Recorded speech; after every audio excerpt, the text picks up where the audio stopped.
again. I think we need to just hit the reset button and move forward. Do we have our actual intro ready to go, even though it's an hour later than normal, based off of the way the morning has gone? Try again? I think so. I think we just need to move on entirely, but we can't do that without this.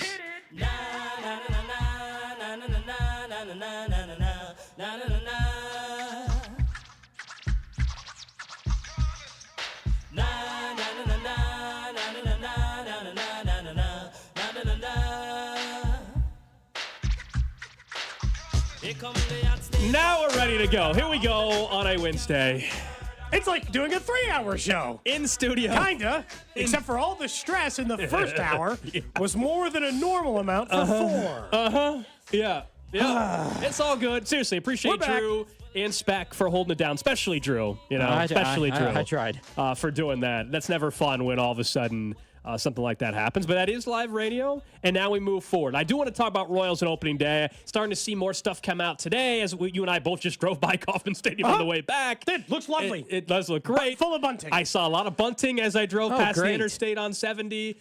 And we know Cole Reagans is going to be the opening day starter, but we also know how the beginning of this season is going to start rotation-wise. And Seth Lugo is the number 2 starter, and Brady Singer ends up as the number 3, Michael Walker the 4, and then Alec Marsh is the 5. And you and I have talked about significance of that. And I truly, other than Cole Reagans getting the call to start off what maybe could be another really special season for him after what he did in the back half of last year once he joined the Royals, whether you're the 3 or the 4, I don't know if it matters once we get into the heart of this season, man.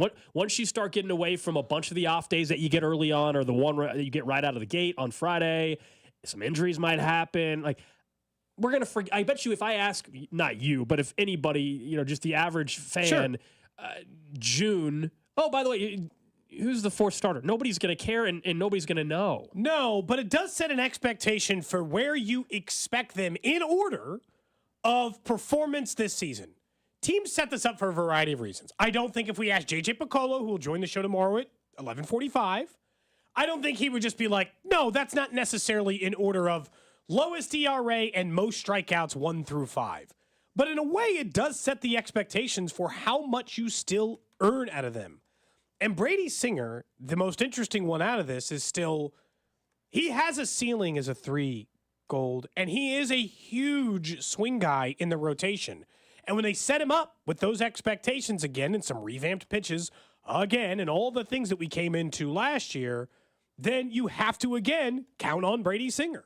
Had they just stuffed him down into the 4, put him below Lugo, put him below Walker, and then the only guy he was above is Marsh, well, then I'm like, whatever. The same's the same, and they're just banking on some good starts out of Singer, and they don't really know. That one spot, funny enough, adds a little bit more hype. Like a touch more hype out of those. It also adds a little more out of Lugo.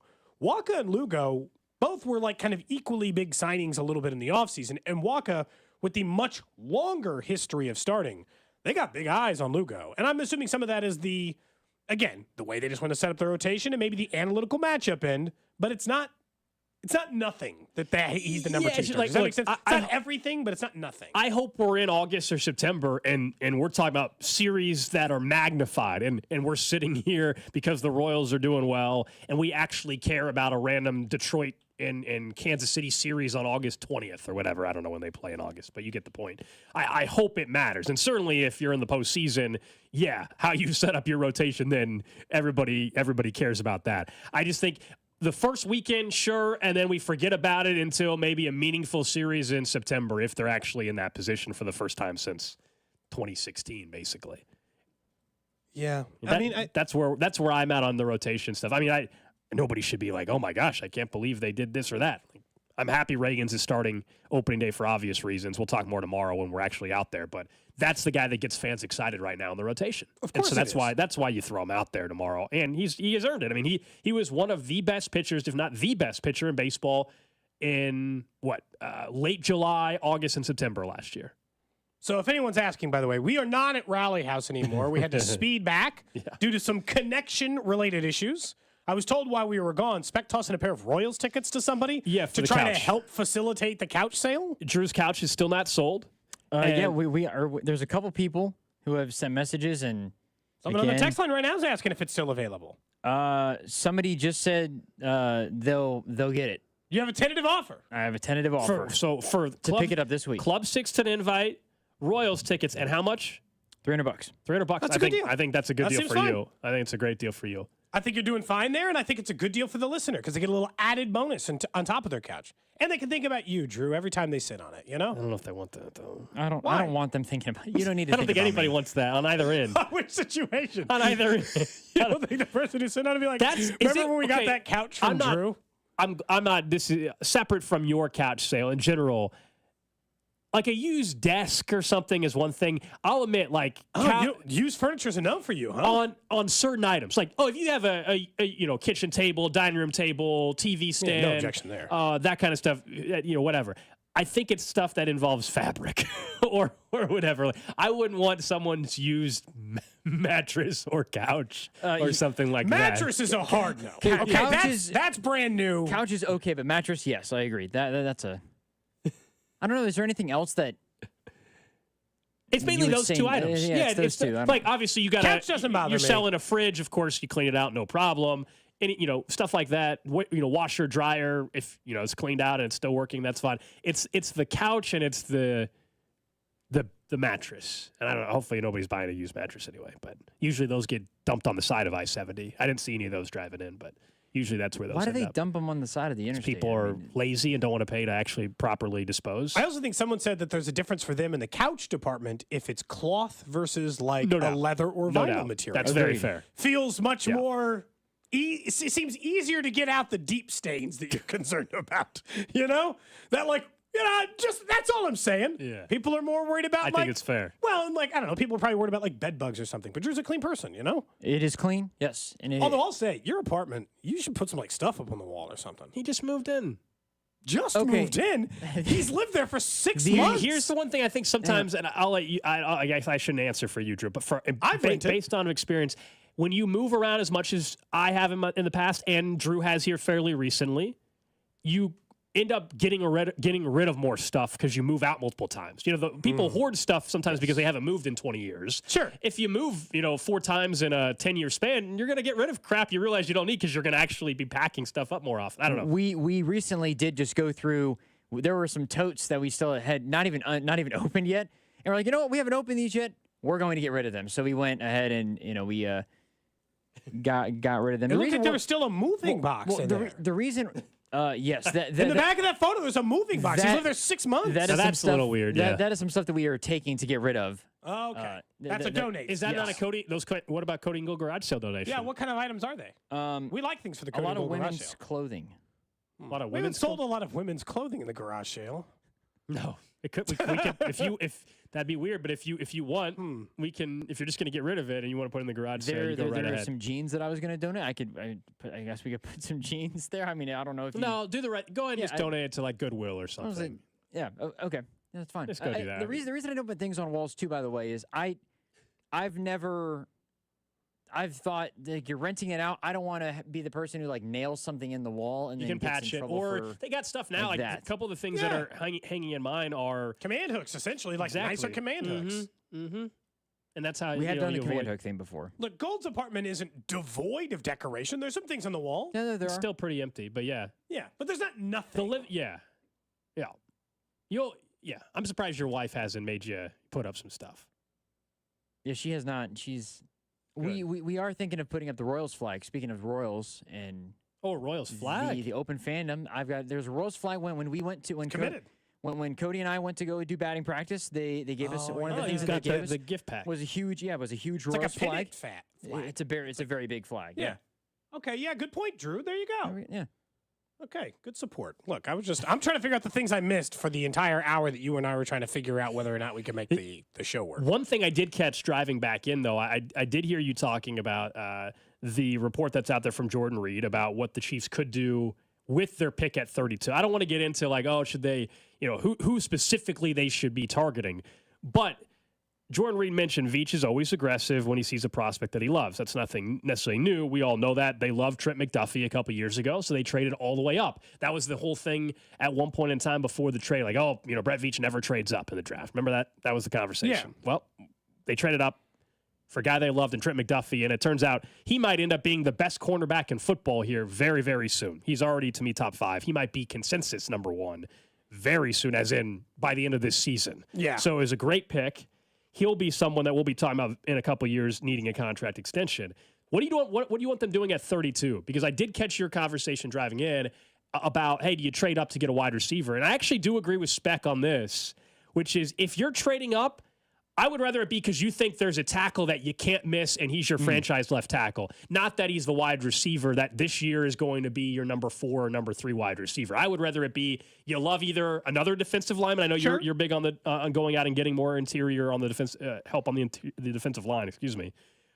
I think they should trade up if they're going to trade up. Only if it's, hey, we don't think this franchise left tackle is going to be there at 32. We think he's there at 25. Okay, it doesn't have to just be that position for me. I'm more open than that. And here's the thing, like the prevailing consensus amongst the analytics community, by the way, is that there is no value at all, period, ever, for trading up.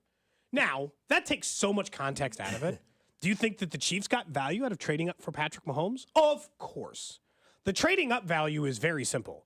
It is not worth trading up under any circumstance unless you get it right.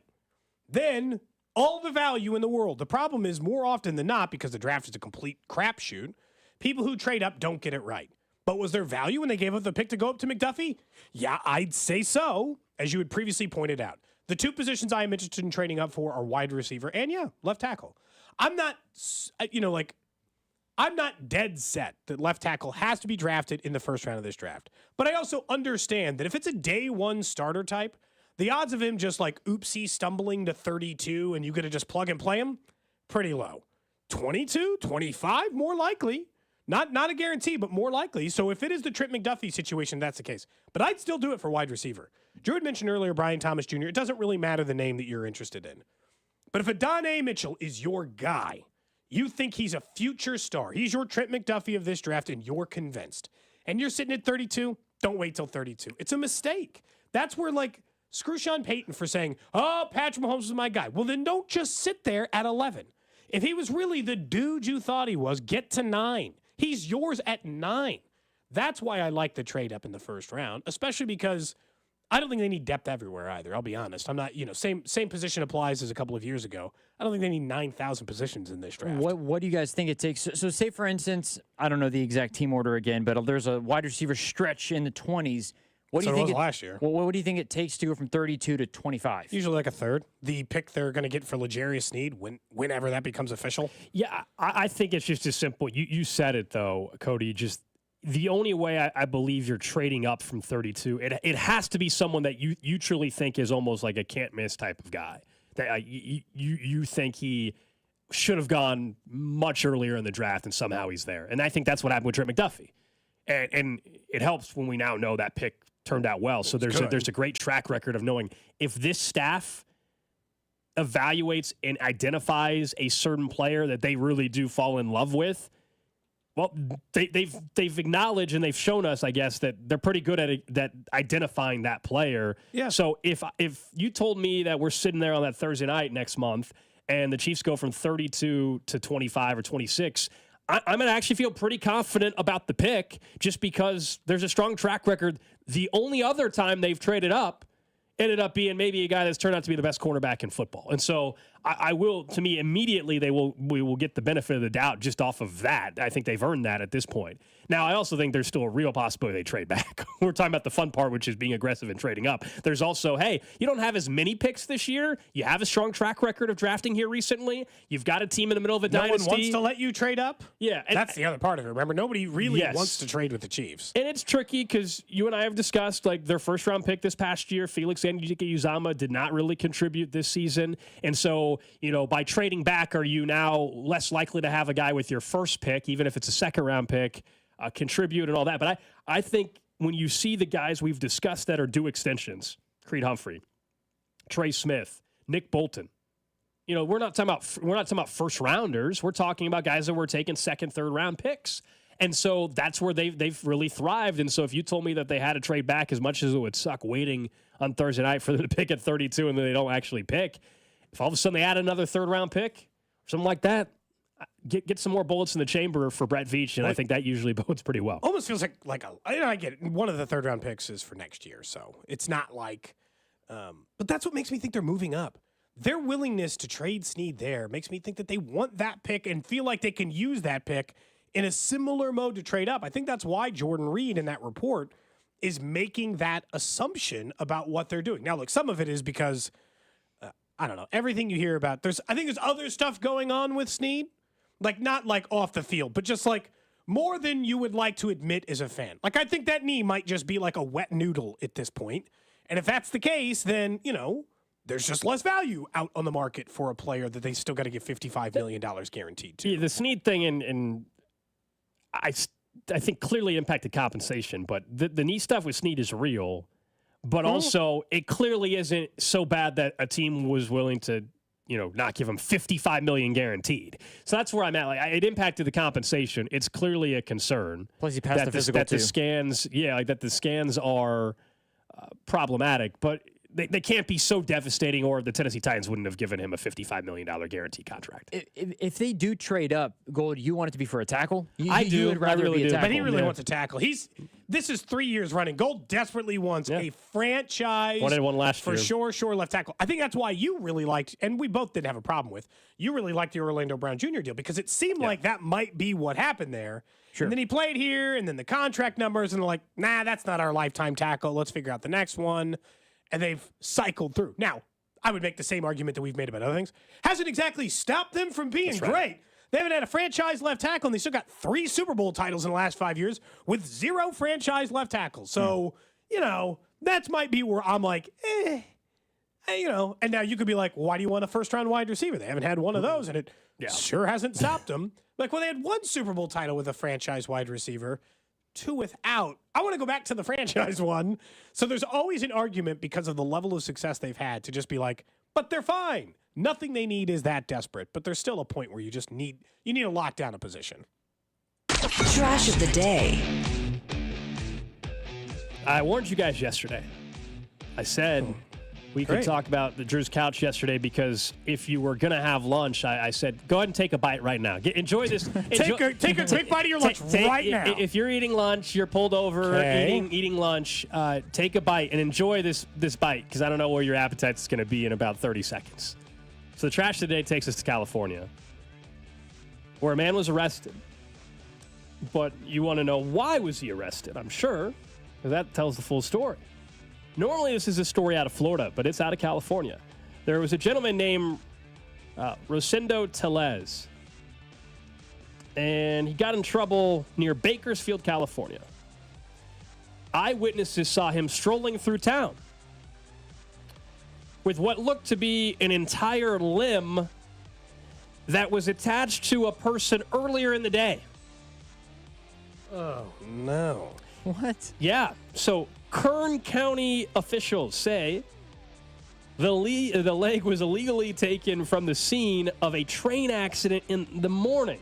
Oh, no. When he is alleged to have swooped in after this man was hit and killed at the Amtrak station. And then not too far after the train accident, that's when people spotted him walking down the street holding, and not just holding, taking a bite. Oh, man, what the hell? Goodness. Out of the severed human leg. What? So this man saw a guy get hit by a train, saw a severed human leg, picked it up, and then started eating it? A little snack. Did he cook it? No. It sounds like he literally just. Look, I I'm mean, not saying that that's makes terrible. it better, but, I'm just asking. They said Follow-up the questions. flesh was dangling from the chopped off leg, and the man is going in for a nibble. He was eventually intercepted by sheriff's deputies and arrested without incident. He was booked on several charges, including outstanding warrants, drug paraphernalia, and for removal of human remains from a location other than a cemetery. If you're curious, that's considered a misdemeanor in California. That's it? It's a misdemeanor? Yeah. Can you put him on a psych hold or something? That's also a possibility. Like, is that on the table? Like a psychiatric hold? Just like, I think you could probably reasonably assume someone might have some mental instability if they're willing to take and then eat a severed human leg. Yeah, I mean, I still want more details on the guy that somehow got hit by and killed by the Amtrak train. Now, what's People happening? get hit by trains all the time. What happened? All the time. Stop. Oh, you said it so casually. Like, yes, people have been hit by a train at a subway station or something before. I don't even know if this wasn't a subway. This was an Amtrak train. I'm just wondering how. And he was able to immediately just swoop in and grab the leg. Trains are estimated to kill one person every 100 minutes. So 4 people In die the U.S. or via in the train. world? Well, I don't know. I didn't. That's got to be the world, right? There's no way every 100 minutes someone's died from a train in the United States. Anyway. Hold on. I don't know why they're giving me worldwide stats. Okay. Let me look up the... I'll let you verify. That seems like a lot, but maybe it is the United States. That's shocking if that's the case. I'm not saying Death in railroads, there have been, since 2007 to 2022, so a 15-year period, there were 6,252 deaths via train. Yeah, because I know there's been stories recently about, like getting in a car accident train. Maybe that's X. I don't know. But yeah. Versus, this sounds like some guy got hit. Like, he was walking on the train track and got hit, and that's why his body was severed. Anyway. 954 in 2022. Okay. So, That's 3 a day, crazy. dude. That's crazy. Like, I'm not saying it's like all the time, but I mean, it's 3 a day.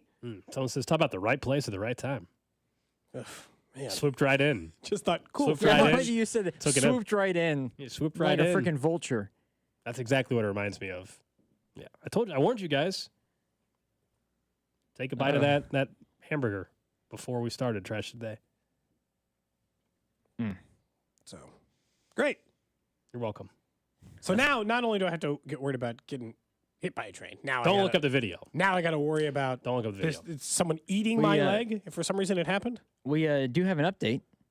Okay. On The couch. Oh. As of right now, there's a deal in place. Okay. And pending a physical of the couch or what? Pending inspection. Yeah. I'm just saying I will not say the deal is done until it actually happens, and I'm not saying this person would do this because I don't think that they would, but Well, you know how this goes. If the deal you gotta falls make sure through, if- yeah. if the deal Well, falls correct. through, there never was a deal. You know? well, yeah, that's what I'm saying. And there's other people who have mentioned if it falls through, then they would be next in line. I'm not saying the deal is done until the sofa is no longer in my apartment. I'm making sure that it is gone actually, and not I think you need assumed Drew, to be. At this point, I think you got to go cash only. I think you got to be like cash only. You can't afford to get scammed again off of Venmo or something. It's cash only. It's always Zelle that gets you, isn't it? Isn't that the one? I don't even have Zelle, but I don't either, yeah, but I feel like that's the one the scammers are always asking. you maybe to have. so. Yeah, they ask for they ask Cash for only, Zelle. Drew. Just cash. Straight cash is all you got to ask for here. If they show look, I did not. I'm not telling them to. This person offered to pay early. I was like, Oh no, No, don't. no. Well, in fairness, you're so public. If you scammed him, it'd be the easiest thing ever to call you out for correct. scamming. him. I'm not going to do. And I said no. You don't have to do that. Okay, when's he picking it up? Hopefully this weekend. That is Nice. hopefully that is the goal. So Text line wants to know if the buyer can bring by a black light before the purchase. That's the same thing as getting an MRI on Legarius Sneed's knee. It could be, there could be some questionable things, but it's just whether or not do you really have the couch or not? Okay. Honest to God, you'd never buy a used piece of furniture if you decided to look at every single possible. It's a used piece shout of out to furniture this for a person reason. though. Thank you. There you go. If it All goes right, through, the thank couch you. potentially has We'll been have sold. an update on Monday. All right, coming up next, guys, we'll get to the Chiefs Red Half Hour. One thing that we talked about a couple weeks ago had to do with the facilities at Arrowhead and the practice facility. More details from Nate Taylor and what Clark Hunt is saying. Cody and Gold, brought to you by Heartland Men's Health, the leader in men's sexual health. Thousands of men have been successfully treated for low T, ED, and more, all with discretion and compassion. Make your appointment at heartlandmenshealth.com. There is a back-to-back Super Bowl champion, and it is the Kansas City Chiefs. On your official broadcast partner of the Chiefs, 610 Sports Radio. Well, it's one of my favorite times of the year. We got basketball games on television all day long. That means some late nights. Some of these games not getting over till 11:30 or so. And imagine if you're a contact lens wearer and you were having those contacts in from 6 a.m. all the way till 11:30. You know that feeling your eyes are going to get dry. It's not healthy for you. All that is how I used to operate until I called up Durivision and found out that I was a candidate for SBK Advanced LASIK. And after going in for that consultation where they laid out a plan that was just designed for me, not a one-size-fits-all approach, I found out that, you know what, I don't have to wear contacts or glasses, and I don't anymore after undergoing my LASIK procedure. It truly has been the best decision ever, and you can make that same decision as well by calling them up at 913-491-3330. That's 913-491-3330 for that free consultation. Or just go online to DuriVision.com and tell them Gold from 610 sent you. Just on the east side of town for a little bit before we had to rush back to the station due to technical issues. That's where the hail really hit this city hard, but it went through the whole city. It got some people on the Johnson County end. It got me over in the Northland area, and it really got the east side of town. Blue Springs, Independence, Lake Lotawana. I know you got the bad end of that hail, and you want to know, does my roof need to be replaced? Does it need to be repaired? Well, they can answer that question for you at Century Roofing KC. Go to centuryroofingkc.com to find out, when they give you the free estimate, what it is your roof might need. Don't try to go through the insurance companies by yourself, or just trust some roofer who shows up at your door, might not be insured. All those problems that come with the roofers who might just pop by your door and say, oh, no, we'll take care of it.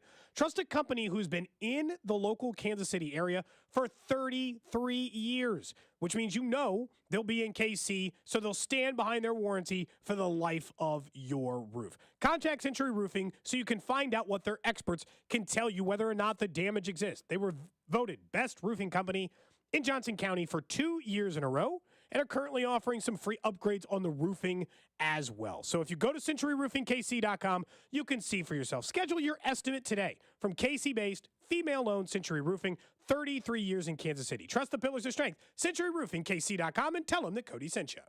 Rally House, shop every team in town. College and pro, come on, it's time to go. Play ball, KC. Shop the latest in Royal style with your favorite brands and throwback designs. Rally House has gear for every fan. Kansas, Missouri, Kansas State, Chiefs and Royals make KC great. Rally House, it's your city, it's your house, it's a Rally House. Shop home run styles in-store and online at rallyhouse.com. Say goodbye to busted brackets because FanDuel lets you bet on every game of the tourney. Whether you're betting on a big upset or a one seed, it's time to go dancing on America's #1 sportsbook. Right now, new customers get $200 in bonus bets if your first $5 bet wins. You gotta love the 12 seeds beating the 5 seeds. And let's check out Kansas. They could be primed for an upset. That's $200 to use on point spreads, money lines, and you can even pick who's gonna win it all. Just visit FanDuel.com/610Bob and bet on college hoops until they cut down the nets. 21 and present in Kansas. First online real money wager only. $10 first deposit required. Bonus issued as non-withdrawable bonus bets that expire 7 days after receipt. See terms at sportsbook.fanduel.com. FanDuel is offering online sports wagering in Kansas under an agreement with Kansas Star Casino, LLC. Gambling problem? Getting help is your best bet. Call 1-800-522-4700 or visit ksgamblinghelp.com. Hi, may I help you? Hi, can I help you? Gates Barbecue is sure to please your palate for lunch or dinner. Gates sauces and seasonings can be ordered online at gatesbarbecue.com or stop by any of their 5 locations and bring Gates sauces and seasonings home today. Whether a family get-together or entertaining friends from out of town, it all goes best with Gates Barbecue. And nothing says Kansas City barbecue like the great flavors of Gates Barbecue, a Kansas City tradition. Get in the zone, AutoZone. Welcome to AutoZone. What are you working on today? I need new oil for my truck. Really, I need a new truck. Mobile One is giving away a 2024 Chevy Colorado ZR2. When you pick up 5 quarts of Mobile One full synthetic with an STP extended life oil filter for $35.99, you're entered for a chance to win. Whoa. Other prizes include a year's supply of Mobile One or a $100 gift card. Never been so excited for an oil change. Get in the zone, AutoZone. No purchase necessary. Terms at AutoZone.com. Ends 5/27/24. This March, Wendy's has some amazing deals on their hamburgers made with fresh, never frozen beef. Like a juicy Dave's single for $1 and a fresh $2 Dave's double with in-app offer. It's such a good deal, we wrote a little ditty about it. Get it for $1. Dave's single, order in the app. Dave's single, get Get it for a buck. Choose wisely. Choose Wendy's official hamburger March Madness. Limited time offer. Participating U.S. Wendy's. See offer details and redeem at Wendy's app. Account registration required. Fresh beef available in the contiguous U.S. and Alaska. Is switching your wireless service to Total by Verizon easy? Totalmente. And you get unlimited 5G data, $25 a line for 4 lines on the unlimited plan at an amazing price with no contracts. Should you switch to Total by Verizon? Definitely. Totalmente. Find a store or switch suavemente at totalbyverizon.com. Monthly rate when you activate without a pay plus taxes and fees. Discount begins the month after you enroll. Additional terms apply. See website for data management practices. Some people just know there's a better way to do things, like bundling your home and auto insurance with Allstate, or hiring someone to move your piano instead of doing it yourself. So, do things the better way. Bundle home and auto and save up to 25% with Allstate. Bundled savings vary by state and are not available in every state. Saving up to 25% is the countrywide average of the maximum available savings off the home policy. Allstate Vehicle and Property Insurance Company and affiliates, Northbrook, Illinois. Space may be the final frontier, but it's also what a lot of us lack in our basement or garage.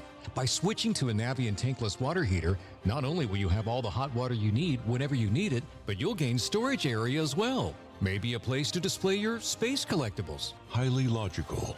Learn about Navient's series of high-efficiency tankless water heaters and how they don't just save space, but save dollars on your utility bills too.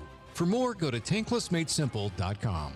The 610 Sports Radio phone line is brought to you by Onder Law Injury Lawyers. Visit getjim.com. Chiefs coverage brought to you by Max Motors. 9 major vehicle brands to choose from. MaxMotors.com. Going on at all Max Ford locations. Love it or trade it now. 0% for 72 months on new 2023 Ford F-150s in stock. Pick your model, choose your color. In Harrisonville, Manhattan, Richmond, Butler, and Nevada. Hurry in while selection is best. With approved credit expires March 31st, 24.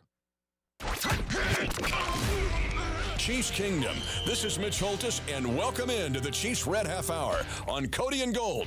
Every day at 11:30 on your official broadcast partner, the Chiefs, 610 Sports Radio. All right, let's talk some Chiefs here for the next half hour. So you guys remember a couple weeks back, there was the NFLPA survey, and made headlines because Clark Hunt got an F-.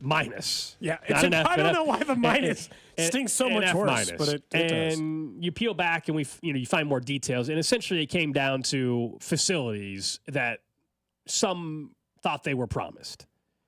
Not like that they think he's a bad guy or something, but that overall there was issues with the locker room at the practice facility. And since that, we have had not a whole lot more, but in the last day or so now, Nate Taylor and one of his colleagues over at The Athletic did some more reporting, and Clark Hunt was asked more about the NFLPA report card. He says he did not promise players a new locker room. Andy Reid was asked about it and said he was not aware of that being a promise either. And Willie Gay seemed to confirm that notion. Right. But here's where the miscommunication still exists. And by the way, I'm going to say miscommunication because that is exactly the word that Clark Hunt used in that scenario. Miscommunication is how he described it. They obviously felt like, hey, we are winning a lot. We are doing a lot for you. And yet the facilities in this building do not mirror that of the rest of the NFL. Not the college programs, simply the rest of the NFL. And I don't think that they're wrong for that. I really don't. I think a lot of this comes down to, because here's the problem. In that same article, the parts that look bad are, we've all agreed on one thing. There's only one thing that matters for the next 10 years for the Chiefs. Keep your boy Pat Mahomes happy. That's it. That's it. And a list of 100 things that are important to the Chiefs, 1A through 50. Keep Patrick Mahomes happy. And in that same story, it said he had to go tell Mark Donovan, come on, dude, it's hot as hell in here. Can we get some AC? It's 100 degrees out here and we're in a metal box. It's nuts. And that, of course, got them AC.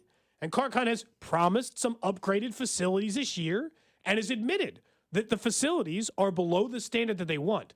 This a little bit comes back to the stadium thing. I'm wondering if they've been holding out, just waiting until they know what their future is before they put a lot of money into the facility, which does make business sense.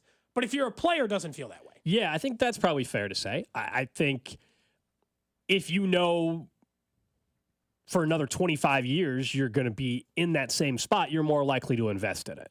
It's never going to be a great look if that's how you operate, but that is a smart business way to operate. I will say this, and the indoor practice facility and the not having air circulation thing that's just embarrassing more That's than anything wild else. to not have AC, yes. But I've told you, and whether it's next year or 5 years from now, the NFLPA grades are something that gets overblown every year. It just is. I don't care if it was the Chiefs were getting A+ on everything. It's overblown, whether it's on the positive or the negative end. Because the minute I saw Chris Jones's tweet, which was hilarious, by the way, right after he got his contract extension, it to me, I think, backed up what I'm saying, at least in my opinion, which is he said, Clark Hunt, A+ owner to me. I'm paraphrasing. That's basically what his tweet was. And he said that right after he got paid, which is hilarious. But meaning, deep down, how do they view owners? If the owner took care of you financially, you probably think he's great. And I think that's the reality for a lot of people in every line of work. If you got the raise you wanted, you probably think your boss is pretty damn good. If you think I think it's 100% success rate, but it's probably high. If you're underpaid and you've been asking for a raise and you're still underpaid and you didn't get what you're getting and you don't think you're appreciated, you probably think your boss/owner sucks. Mm-hmm. It's pretty simple. So, yes, it is always a PR mess and looks bad when your owner has an F- grade from players. But ultimately, I think a lot of it has to do with stuff that the average fan isn't going to necessarily side with the player on either. You know, like this is different than a year ago when the grading wasn't great and it turned out they weren't happy because they had stools instead of leather chairs. But also, how easy stupid fix. is it to just get them chairs? It is an just easy buy them chairs. It's fine. It's and they nothing. And they did, by the way, my understanding. So yes, it's an easy fix. It's it's an embarrassing thing more than it means like someone's a bad owner, I guess is what I'm trying to say. Okay, so I don't think that it has a massive impact on like free agency That's what I'm potential and saying. coming to Like, the team. Or Hollywood Brown signed here. I'm sure he was like, man, you know what? I bet he had no clue what the facilities looked like when he signed. But like just general team success. It obviously has not been holding them back. But there's just no reason to operate this way. Like when things are going this well for your franchise, act like a world-class organization is what I'm asking. Do you like I understand what you're saying is, and from a winning perspective, it doesn't change. But if you're a 3-time Super Bowl champ in the last 5 years, treat your facility and your players like that. Is not a crazy notion. It's not like a leap of faith. Like, I think that's where the players in this hang-up kind of hung up. And, probably. You know, I'm assuming that's where it came from. I still always think part of the issue now in today's era of the NFL is going to always be the facilities that random first-round pick, or any college player for that matter, that gets drafted or undrafted, comes to the league. Most of these, you know, the Alabamas, the Texases, any Power 5 school, their facilities from not a stadium, but from a locker room and weight room is better. And so I think sometimes that's also part of it. If I'm a 23-year-old NFL player, I just know 2 years ago I was at Alabama and my facilities were a hell of a lot better. That I think is part of it. It sounds like NFL to NFL, they're not up to par, you know? Yeah, I think there's probably some areas where they're better than others. If you wanted to say it's a terrible look, I'm going to 100% always agree with you on that. Yeah. It's a PR mess. I just deep down, like, if I'm a free agent, they're offering me the same amount of money and I can win a ring, I don't think they're going to not sign because Clark Hunt got an F- and we find out he got an F- because of what? Because of a practice facility locker room. Yeah. It's hard because the text line's pointing out. They're like, from the 913, I just think a major league. And it's like, what are these Chiefs players like starting up a boat motor in order to get the cold top working? You're like, I don't think it's that, okay? I don't think these are like untenable facilities. And by all accounts, it's not as like intentionally cruel as like the Bengals who are like, hey, pay us for daycare and no meals on Wednesdays. You're like, why? Why would you feed us when we're here? But there are like... Some of it is like when you get these reports, like if I were Clark Hunt and I got these reports, I'd be like, okay, I get it. I will make these. Point made. Concessions can be had. And his stance was like, I didn't promise that. Now, he did say that he's planning on upgrades this season. So I'm curious. It's not like the A's. I'm fascinated because the way we talked about this, in what the report is next year. Yeah, for sure. I mean, it's not like the Oakland A's were one of the worst franchises in sports history anyway, where like the toilets in the clubhouse were backing up and things like that. That is the that is I think sometimes when you see F-, you're thinking it's that, and that's not what's happening. I do agree with this text. I think it's interesting from the 913. Does this mean that at some point maybe does Clark Hunt want to have the practice facility I think in he's a different keeping his state? options open. He doesn't want to bury money into a process that he doesn't know for sure is happening. Because the Cowboys' practice facility is in Frisco. Their stadium's in Arlington. What's to say down the road, depending on what happens with the stadium vote next Tuesday, that the stadium maybe stays in Jackson County or doesn't, and the practice facility is in one state and the other. It wouldn't be that crazy is all I'm saying. No. Now, some people won't be happy about it still. My guess is if it passed in Jackson County for the stadium, those in Jackson County would probably be livid that they would even consider building a practice facility in Kansas because they approved the stadium. I'm sure it would piss people off. What's weird, I would love it. That's exactly what we've been asking for. That's passing the buck.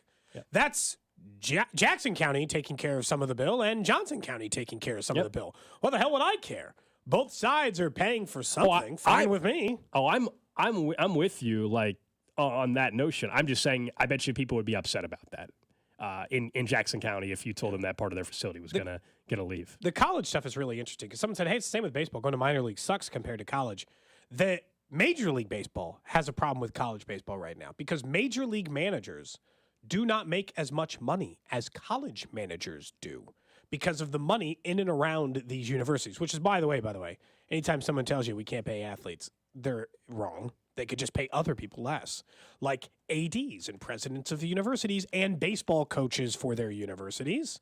But they had a problem in baseball, Major League Baseball, for a while. The biggest offseason signing in major leagues, they paid him like $7 million a year this year because they were trying to pay him like they pay college coaches.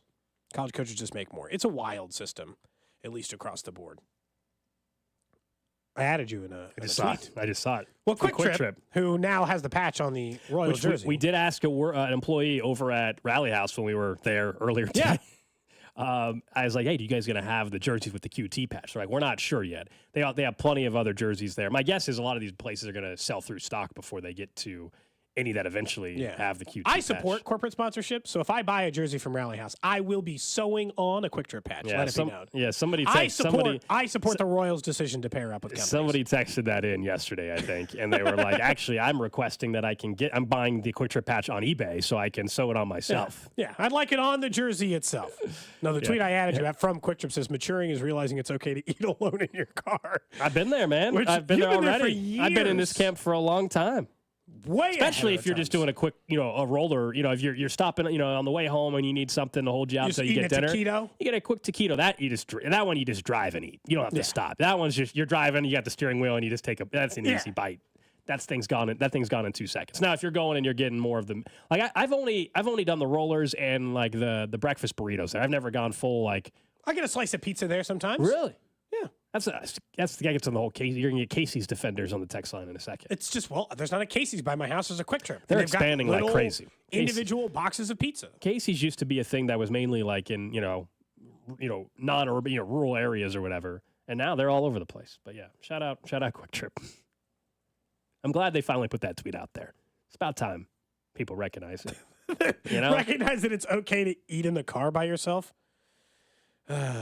Yeah. Someone tagged in a steering wheel tray. No chance. Not going to have a steak knife and eat How do you, it just seems like a Chipotle, even a bowl. Just seems easy. Inconvenient you to eat. It seems maybe easier with a tray. You pop the top off and you just How often does a piece of food come out of that bowl into the car? I'm sure it does, but also I've told you, and you've seen my car. I have a car wash across the street from me, essentially. And because I have a dog that sheds and rides in the car occasionally, because I'll drop her off at my parents' house if I'm doing a show from my house, because the dog will bark the whole time otherwise. And so I have a membership there because I'll vacuum multiple times a week. And so to answer your question, even if that happens, I can easily just vacuum it. So my car's crazy clean. Amount to vacuum your car. It's right. It is a 2-minute drive for me. So that's and you're why, a member. You're a monthly member. It ended up saving me money because I was going there often. Did they know you by name? They're like, hey, Alex. No, they have the license plate scanner. These places you pull up and it just opens the gate because it's all tied. It scans your license plate. That's how they do the memberships. I don't know. I've never had a car wash membership. Yeah. Maybe when I get my new ride. I think you'll want one then. I think you'll want one because you want to keep it never clean. know, maybe. My car's old enough now. I just more Can't I'm I used just to get it. out the shop vac and the hose? The pressure washer in the shop vac? You could do that. That seems like a pain in the ass. Yeah, maybe. I don't know. The shop vac's not a pain in the ass. That's easy. But yeah.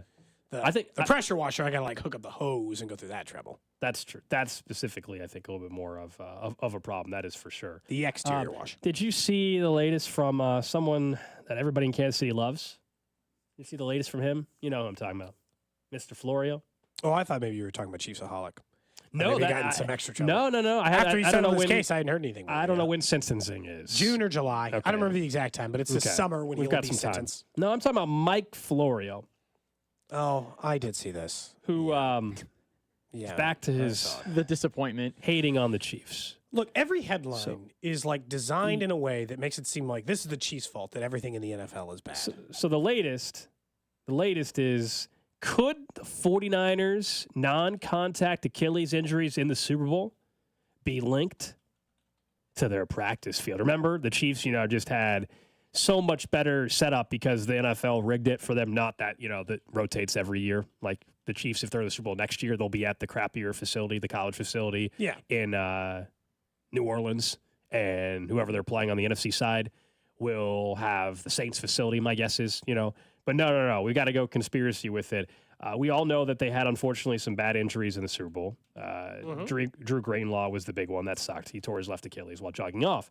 He says, while there's no evidence to link the injuries, the 49ers expressed concern about lower body injuries because of the condition of the practice fields at UNLV. Dun, dun, dun. Yeah. Okay, so we're back to blaming the field. Yep. So they didn't like the firmness of the field, and now they think a guy's Achilles exploded just because he practiced on a field for 1 week? Look, it's a freak injury, and it stunk because he was playing really, really well in that game.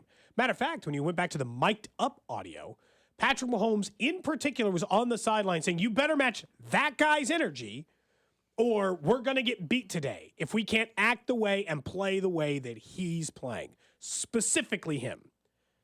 Come on. Do we have to do this? Why is everything so cloak and dagger and conspiracy with Florio?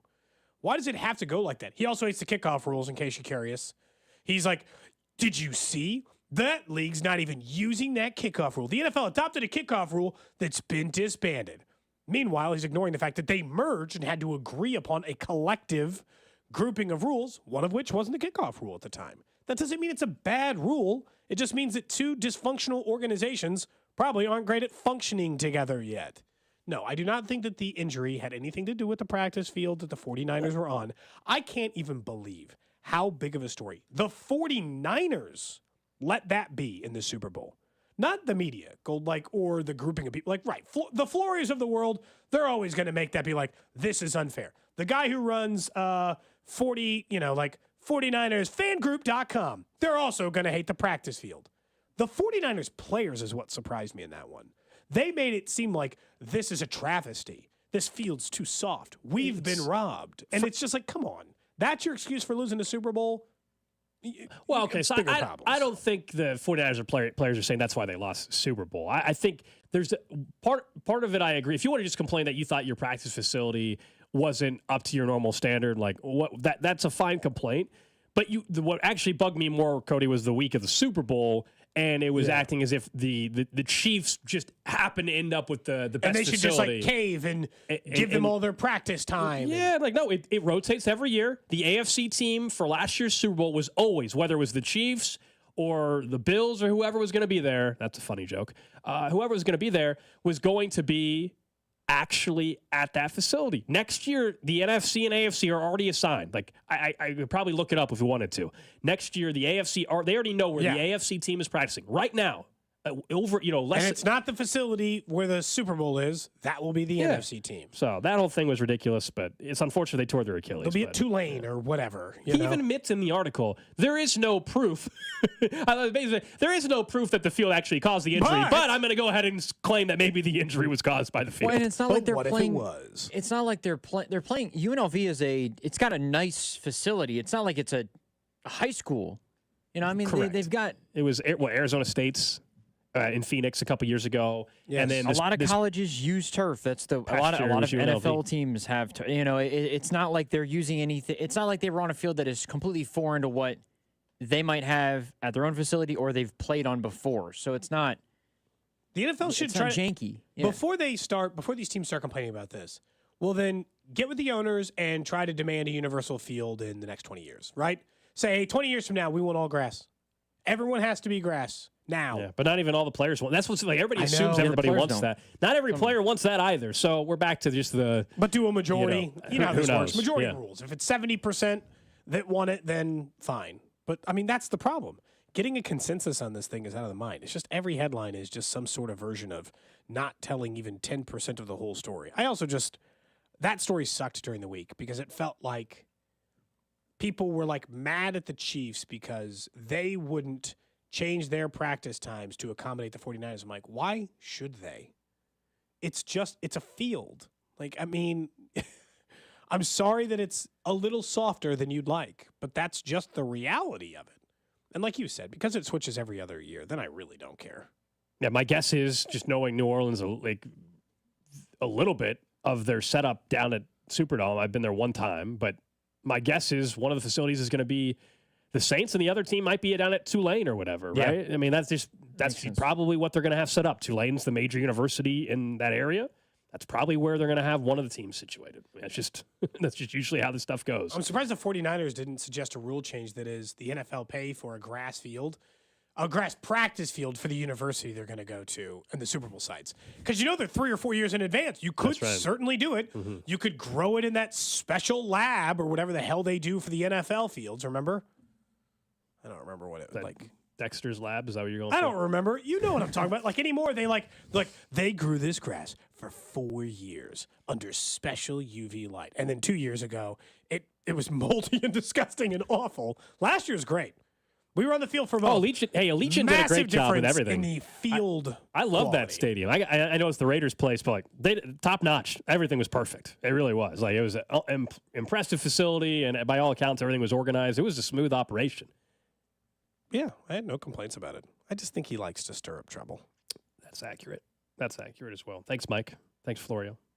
Up next, what's trending? We'll get you caught up on everything that's going on. We'll also get back into what's taking place tomorrow. Of course, opening day in Kansas City. Some of the expectations with this rotation.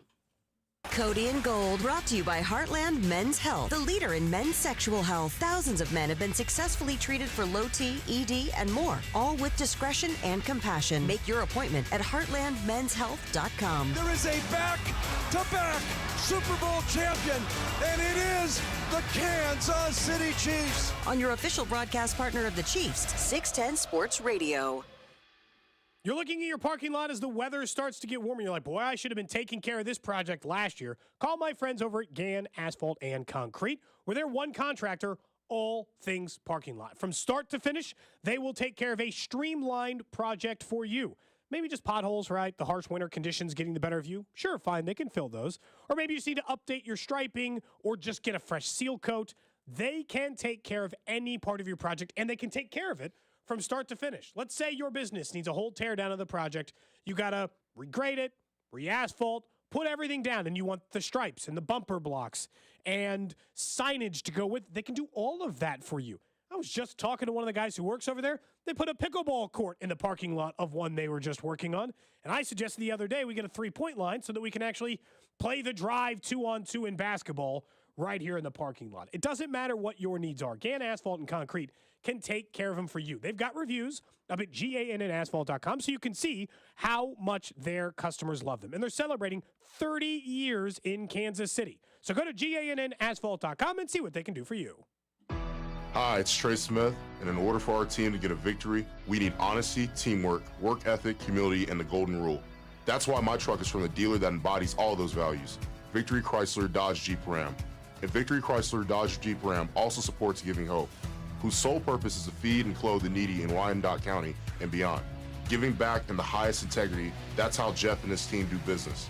For your next vehicle, visit or go to victorychrysler.com. Supplement Superstores has helped me lose over 20 pounds since last November, and I'm keeping the weight off. Right before Thanksgiving, I knew I needed to lose weight. I went to Supplement Superstores on Ward Parkway and said, help, I need to lose the extra pounds. And they said, no problem, we've got you covered. I was 224 on that day in November. I'm now down under 200 for the first time in years. At my yearly physical back in February, my doctor told me how proud she was of me and all my accomplishments. My weight was way down, and so was my cholesterol. I couldn't have done it without the folks over at Supplement Superstores. I take Flashpoint Complex. It's a refreshing drink when I get up in the morning and one right before bed. That's it. The one in the morning gives me energy all day long without the jitters. The evening drink helps me recover and has allowed me to sleep better than I ever have before. So go into any of the 8 Kansas City area Supplement Superstores. They're all over the metro. Tell them I sent you, and they'll give you 20% off the Flashpoint Complex. Supplement Superstores, when you're ready to feel your best. Are you getting ready to jet off on your next adventure? Make your travel experience stress-free with KC's best airport parking destination, Park and Go.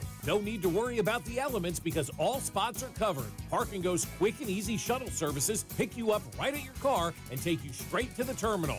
Always the best service and always the best price at bookparkandgo.com. Open 24/7, fast and hassle-free. Reserve your spot today at bookparkandgo.com. Park and Go, family owned and operated. It is caught by Kelsey. Touchdown! Kansas City! And the Chiefs have won. Mitch Oltis here. There's nothing like a game at Arrowhead. For over 50 years, we've shared incredible moments and created unforgettable memories there. Now we've got to keep it going. On April 2nd, vote yes on question 1 to keep the Chiefs here in Jackson County, with real benefits for every community.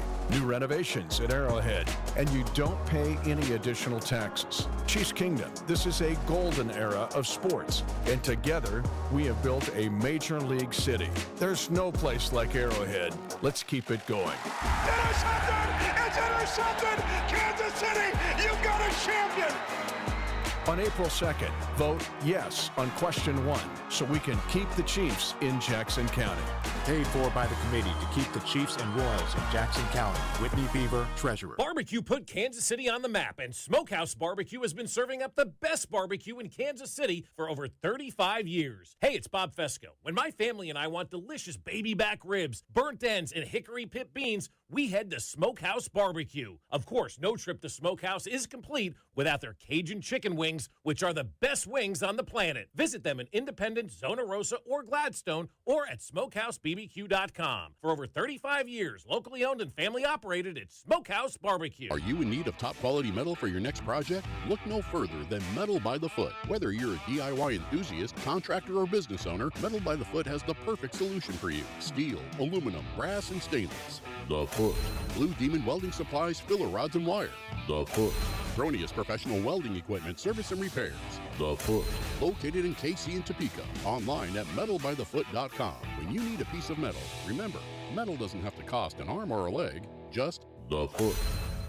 This is a special alert to all Americans who own a vehicle with less than 200,000 miles with an auto warranty about to expire or with no warranty coverage at all. Due to a decline in the economy, CarShield is announcing a low-cost month-to-month vehicle protection plan that is now available to the public to save any driver out-of-pocket expenses on future auto repairs. Call now to find out how you can pay almost nothing for covered auto repairs. Yes, you heard that correctly. Pay almost nothing for covered auto repairs. An open phone line has been established for all drivers to call for a free quick quote. Call 800-973-7809 now. Drivers who are covered will not have to pay for covered repairs again. This protection plan is at an all-time low. Additionally, drivers who activate this vehicle protection today will also receive free roadside assistance, free towing, and car rental options at no additional cost. Call us for your free quick quote today. 800-973-7809. That's 800-973-7809. What do you have to lose? Call 800-973-7809. Again, 800-973-7809. Are you a victim of the timeshare trap and think there's no way out? Well, Chuck McDowell, founder of Wesley Financial Group, has helped over 35,000 families out of financial hardship by getting them out of bad timeshares, and they may be able to help you too. If you were misled into signing a timeshare agreement that is a lifetime commitment, if you were told timeshare is a great investment or your maintenance fees will never go up, you need to get the facts about timeshare cancellation. For over 10 years, Wesley Financial Group has been dedicated to helping folks get out of a lifetime of debt by canceling their timeshare. timeshares. So they created a timeshare exit information kit, which reveals how the timeshare industry works and what your options are for cancellation. Simply call Wesley right now, and they will send you a timeshare exit information kit absolutely free. See how you can become timeshare free. Call 800-761-0000. That's 800-761-0000. Again, 800-761-0000. You're listening to 610 Sports Radio from the Mission Plumbing, Heating, and Cooling Studios. Hey, Kansas City, it's Brady Singer. Tune in to Burns On Deck Show 1 hour before first pitch right here on 610 Sports Radio and the Odyssey app. KCSP Kansas City, WDAF HD2 Liberty. Always live on the free Odyssey app. What's trending? All right, let's check in on the hot topics trending. Number one on what's trending. Well, opening day tomorrow out at Kauffman Stadium as the Royals take on the Twins. We'll be outside Gate D tomorrow, 10 a.m. to 2 p.m. Be hanging out there. We're expecting to have J.J. Piccolo stop by, Ryan Lefevre, Josh Vernier. Who knows who else may stop by as well. And don't forget, first 30,000 at the gate tomorrow. Get that Bobby Witt Jr. bobblehead. And they sent out just their schedule and everything and plan for tomorrow. Parking lots open at the K at 9 a.m. tomorrow. Stadium gates open at noon. They have some pregame concert at 1 o'clock, 2:30 pregame ceremony. Then at 3:10, first pitch right here on 610 Sports Radio. Of course, Vern's On Deck show is earlier than that. He's on at 2 o'clock right after us. If you're unable to get there, maybe I'll put mine in the Cody and Gold garage sale. There you go. I mean, I can only have so many bobbleheads in my house. I'm not going to hold on to 800 I'm getting to that point where it's like, okay, I got to phase out the ones that I really am like, I literally only have like 3, but that feels like enough for me. Yeah. I have the Talking Rusty Kuntz one, an important one, I would say. Yeah. I had a Bo Jackson one, but my kids broke it. And I have Bobby Witt Jr. from Northwest Arkansas that somebody had given me from a bobblehead that they gave away last year. So who knows? One way or the other. Next up on What's Trending, Shohei Ohtani's reps denied comment yesterday. He was asked whether or not who they were going to be reporting the Ippei theft to, is obviously referring to the money that they've alleged Ippei stole from Shohei Ohtani. The part about this, they can't dodge this stuff forever. I understand you can't make everything public because it's a criminal investigation. But what they were asking is, criminal to who? To which authorities are you reporting this crime? They did not choose to give an answer to that yesterday. Yeah, again, it adds more questions. You know, it's just like, you mentioned that this guy stole money from you, so did you report it to anybody? Well, we can't answer that. That's, to me, not even that detailed of a question. Can you not say that your lawyers handed over information to the FBI or to local law enforcement or whatever. That's why it's just bizarre. And that's why people are going to continue to speculate until we get firm details, which could be months from now, if not longer. Next up on What's Trending, if there was any question about the future of John Calipari at Kentucky, that can be put to rest, at least for the next 12 months or so, as it was announced yesterday that he will be back at Kentucky as their men's basketball coach. Remember, if they would have moved on from him, there would have been $33 million to buy him out. There was some offset language in there, so if he would have taken another job, they wouldn't have had to pay the full 33. But that's essentially the dollar amount it would have taken. And I think, if anything, it's pretty clear if Coach Cal next year has a really disappointing regular season or is out on the first weekend again, then he's done. Like, next year, it's weird. Like, we talk about expectations at big programs anyway. For him, he might have to make it to the Elite Eight or Final Four next year to keep his job. Yeah, that's maybe where we're at. I mean, also, that's the standard set at Kentucky versus not if you miss it 1 programs. year, but if he doesn't do it next year, it'll be 5 straight years, I think, without going out of the first weekend. So you're getting one of those lifetime contracts like Bill Self's got right after he won that second national championship. Next up on What's Trending, the Rams to sign former All-Pro cornerback Tre'Davious White to a 1-year deal. That was one of 2 moves I think that people were interested in the NFL yesterday. The other one was that Cordarrelle Patterson went to the Steelers right after it was announced that they changed the kickoff rules. And what is he? Great at kickoffs. So it kind of felt like they went after a guy yesterday that might have helped them immediately in that department. And I don't mind that move for Tre'Davious White. Seems like a decent one for the Rams. Yeah, we'll take a little flyer, see what happens. The next up on What's Trending, the NCAA officially announcing today that they are seeking a countrywide ban on player prop bets. So for those that aren't familiar, with any sport, just about, you can bet on, hey, is someone going to have over under 5.5 points, 20.5 points, whatever. College athletes, in some states, you're not allowed to do that already. Kansas is a state where you can bet on, Hunter Dickinson over 15.5 points. Sure. In Ohio, it's already banned. The NCAA wants to ban it across the country. This comes on the heels of more and more stories coming out. Not with the Jonte Porter thing. The issue is more threats to players. This might surprise you when I say college athletes. This might surprise you for me to say this as someone that is obviously very much pro sports betting. I kind of get it. Now, the NCAA is the wrong group to do this because the NCAA is claiming they're protecting players. They don't give a damn about the players. The NCAA is a joke of an organization. They just don't get any kickback on it. But the actual idea of why maybe college athletes or prop bets shouldn't be around, I actually am not ultra against that not being allowed. That probably surprises some of you. I also really don't bet on player props for college sports the way I do for pro sports. And others, the fact that other states already don't allow it. It's not like this crazy thought process to get rid of it. So I think my bigger concern, the threats for one, but my bigger concern is the John Tate thing to a point where they make a small enough amount of money in NIL that you could still choose to get to someone in that scenario versus when we talk about these professional sports, you got to find so few people who make so little money to do it. Lastly, on What's Trending, speaking of college athletes, Caitlin Clark, Ice Cube has offered Caitlin Clark $5 million to play in his 3-on-3 league, the Big 3 League, as you know. He announced today. He said that he was trying to keep it secret because he knows she's busy in the NCAA tournament, but word got out that he'd offered her $5 million to play in the league. I guess the question was, could she do both?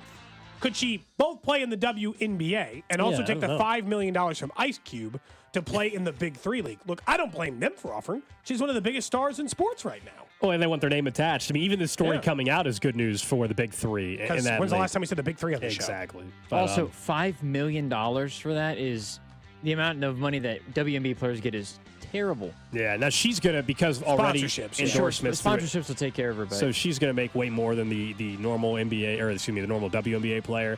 But yeah, I don't know. You ask, can they do both?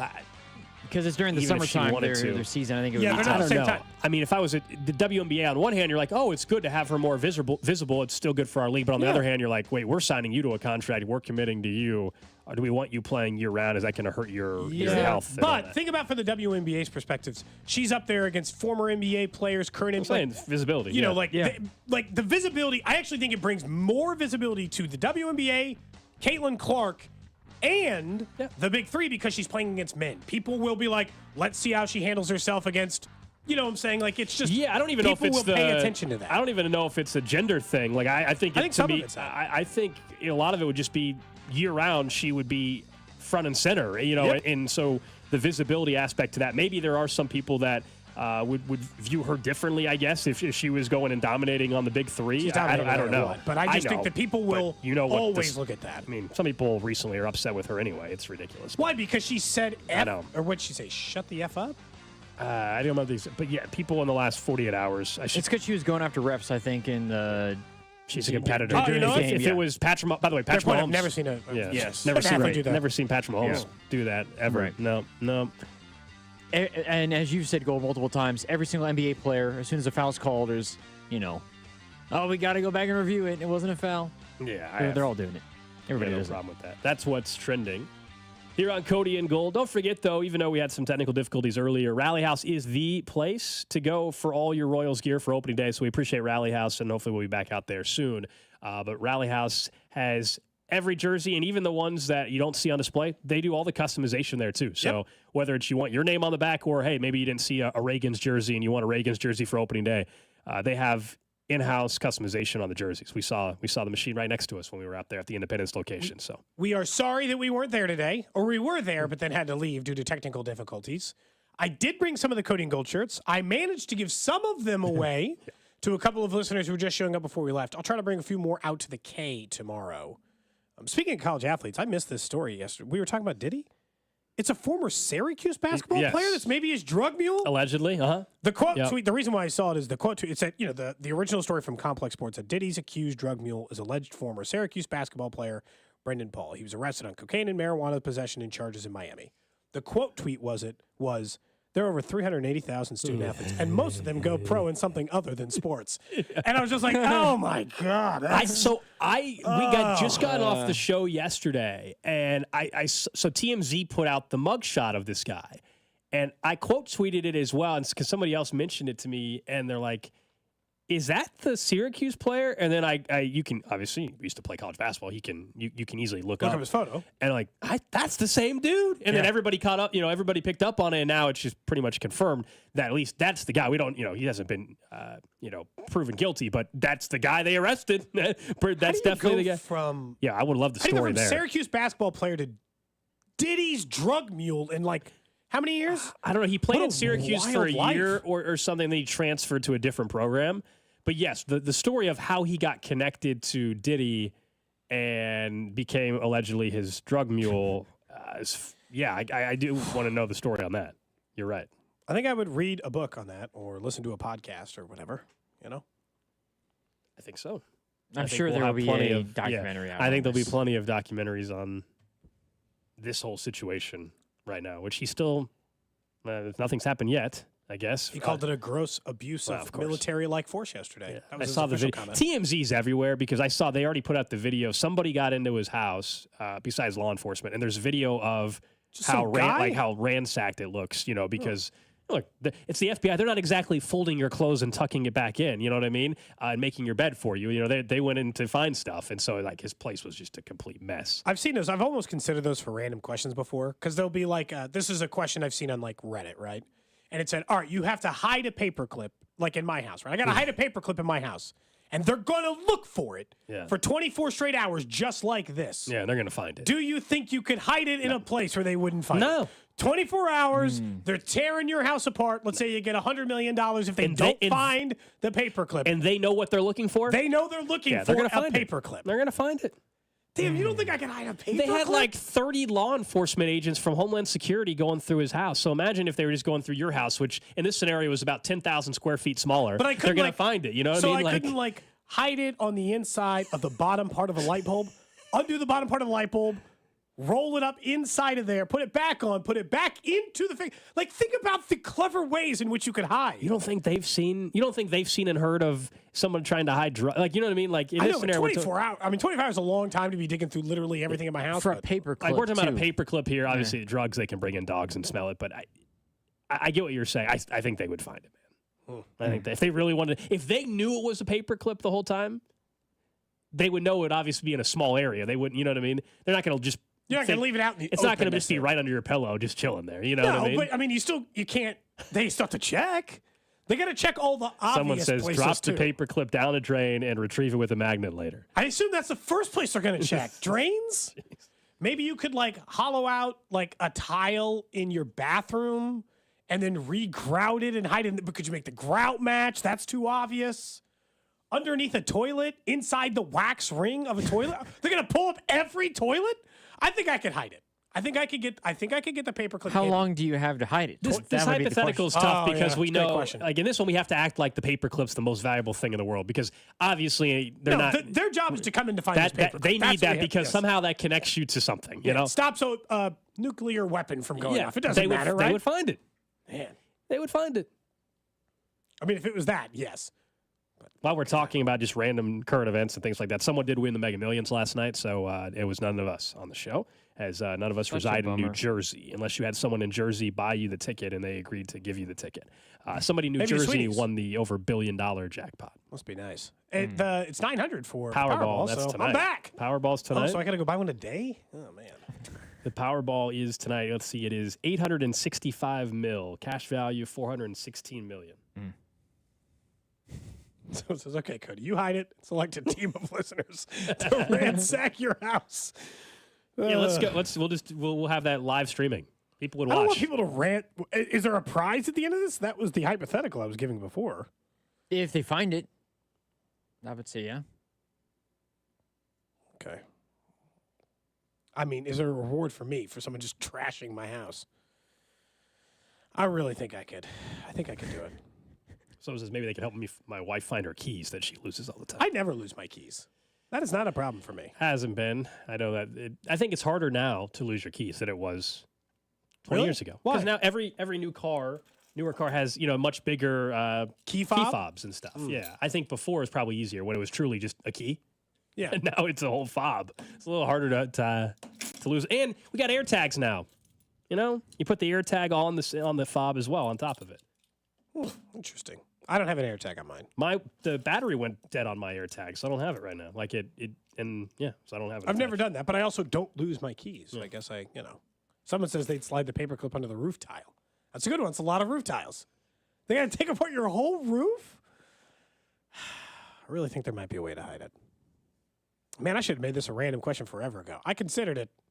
You're good. So someone else did say there's a $50,000 ticket going back to the Mega Millions sold in the Northland that's still unclaimed, expires tomorroad. I usually check mine. I don't feel like somebody in the Northland winning $50,000. They probably threw away. Let's be honest. If it's made it to this deadline and it has to be claimed tomorrow, that person probably threw away the ticket. Don't you think?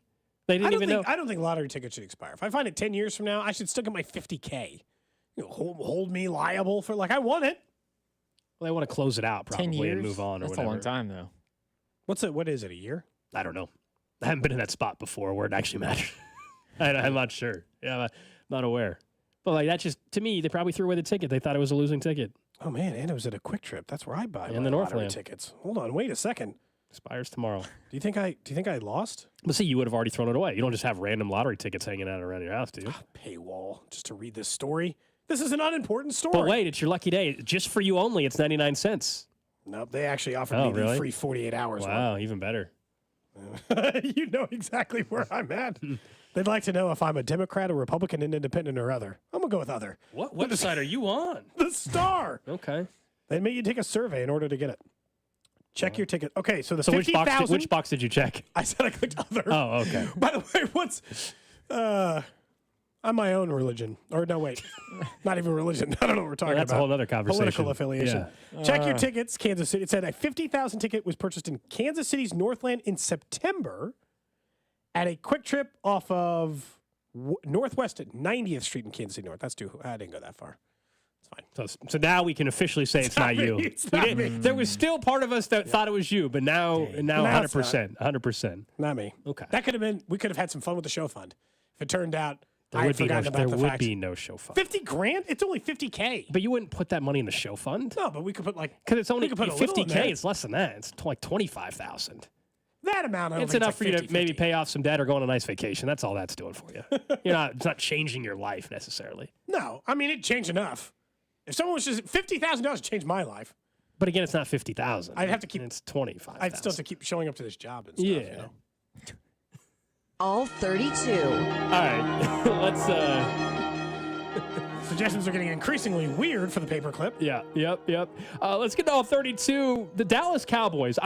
It sure seemed like when the season ended that Dak Prescott was in line for an extension that was going to, based on market value, pay like $60 million on average per year, which I know some people will say, well, that's just absurd. But that's what the market rate would have been.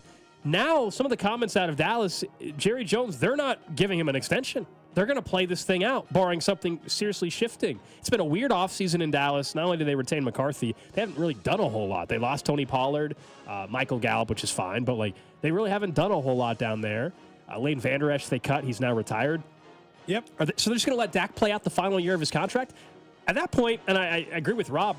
Brendan, yesterday I was driving around, mentioned this. He's like, well, at that point, trade him. Start thinking about trading and just start Trey Lance. Problem is, Jerry Jones is old and is running out of time to win a Super Bowl and is not going to reset the team when they do have a ton of talent on the roster. Sure, but if you could still pay him at the end of this thing. No one is claiming that that's the case. But if you're already, my stance on this is always your confidence quarterback. If you're already wavering, then he shouldn't be your quarterback. You should be sure before you hand someone $60 million a year versus this. And if some other team would be, let's say the Denver Broncos, want to start Dak Prescott because they're sick of not having a quarterback and they're willing to trade again for a quarterback. But pay another quarterback $60 million? Maybe. At least Dak, more likely to have success there than they did with Russell Wilson. That was what was on. They told Jerry Jones, write the name of the quarterback you are most confident in. He just couldn't quite. Yeah, the scribbles were. He couldn't quite do it. Mm-hmm.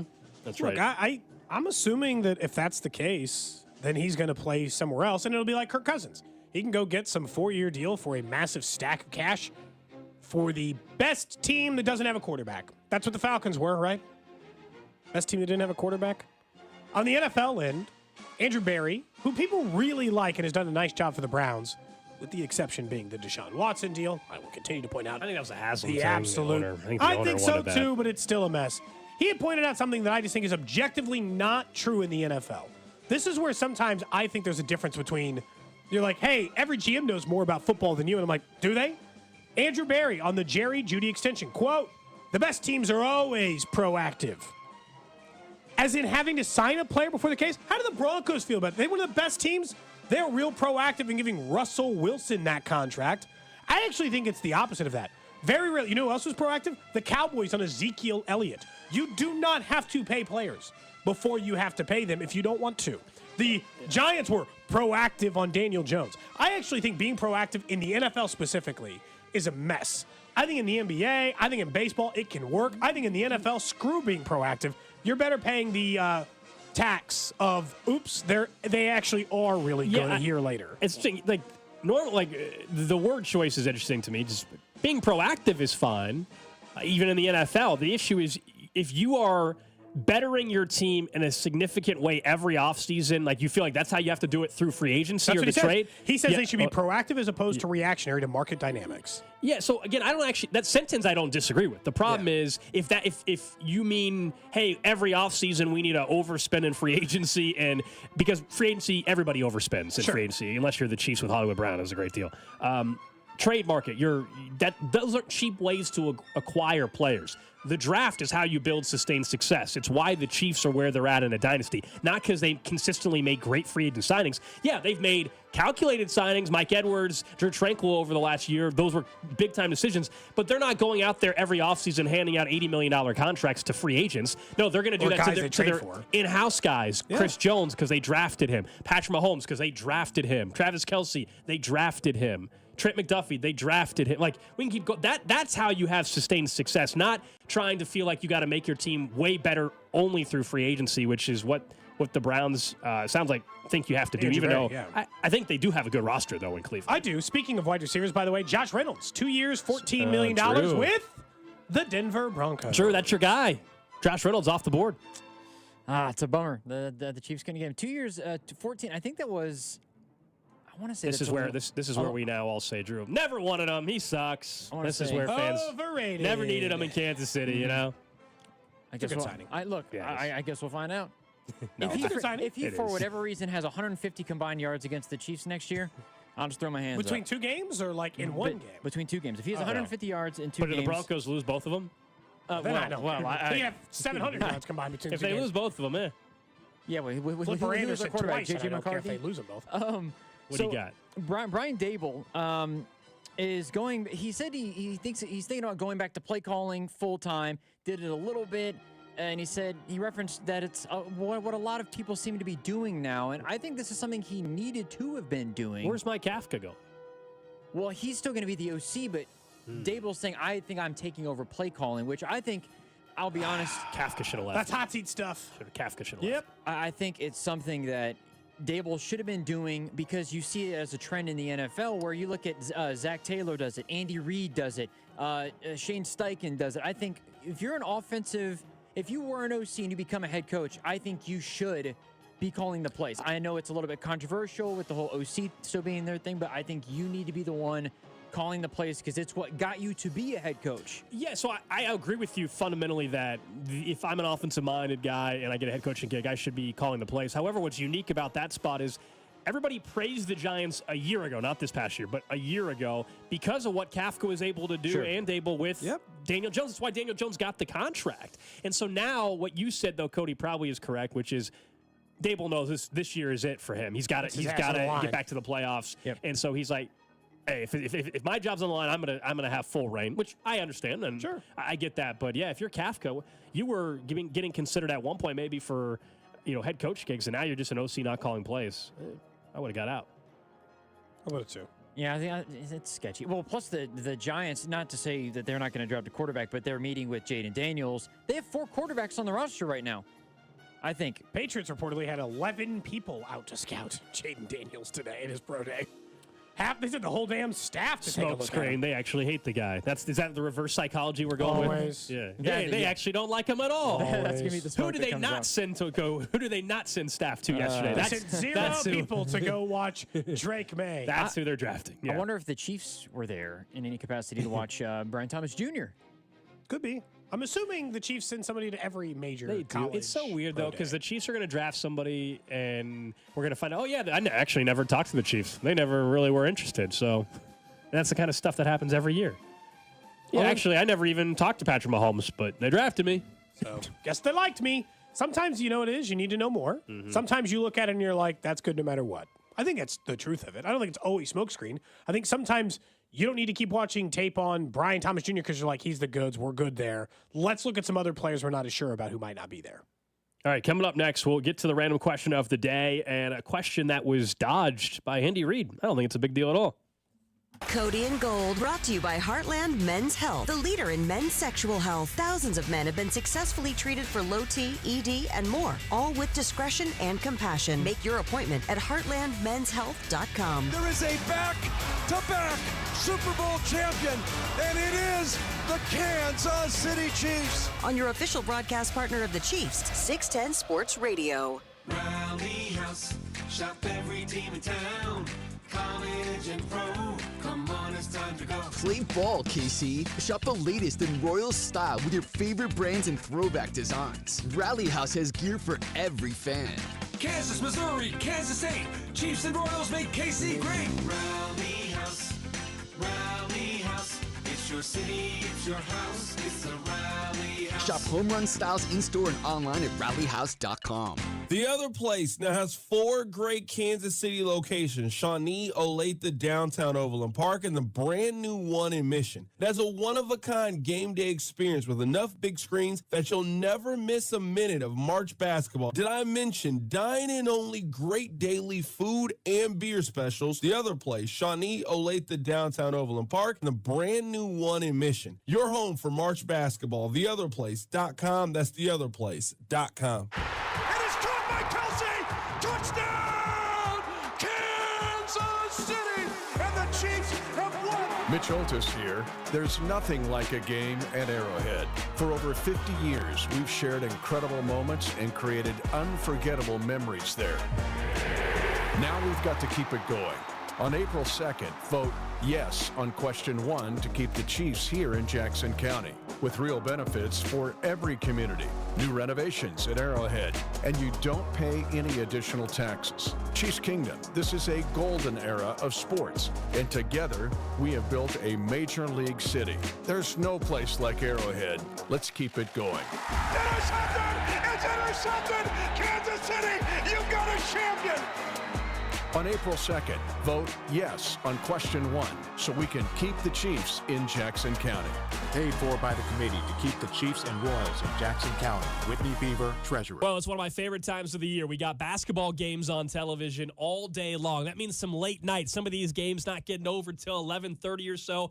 And imagine if you're a contact lens wearer and you were having those contacts in from 6 a.m. all the way till 11:30. You know that feeling. Your eyes are going to get dry. It's not healthy for you. All that is how I used to operate until I called up DuraVision and found out that I was a candidate for SBK Advanced LASIK. And after going in for that consultation where they laid out a plan that was just designed for me, not a one-size-fits-all approach, I found out that, you know what, I don't have to wear contacts or glasses, and I don't anymore after undergoing my LASIK procedure. It truly has been the best decision ever, and you can make that same decision as well by calling them up at 913-491-3330. That's 913-491-3330 for that free consultation. Or just go online to DuraVision.com and tell them Gold from 610 sent you. Get in zone, AutoZone. Welcome to AutoZone. What are you working on today? I need new oil for my truck. Really, I need a new truck. Mobile One is giving away a 2024 Chevy Colorado ZR2. When you pick up 5 quarts of Mobile One full synthetic with an STP extended life oil filter for $35.99, you're entered for a chance to win.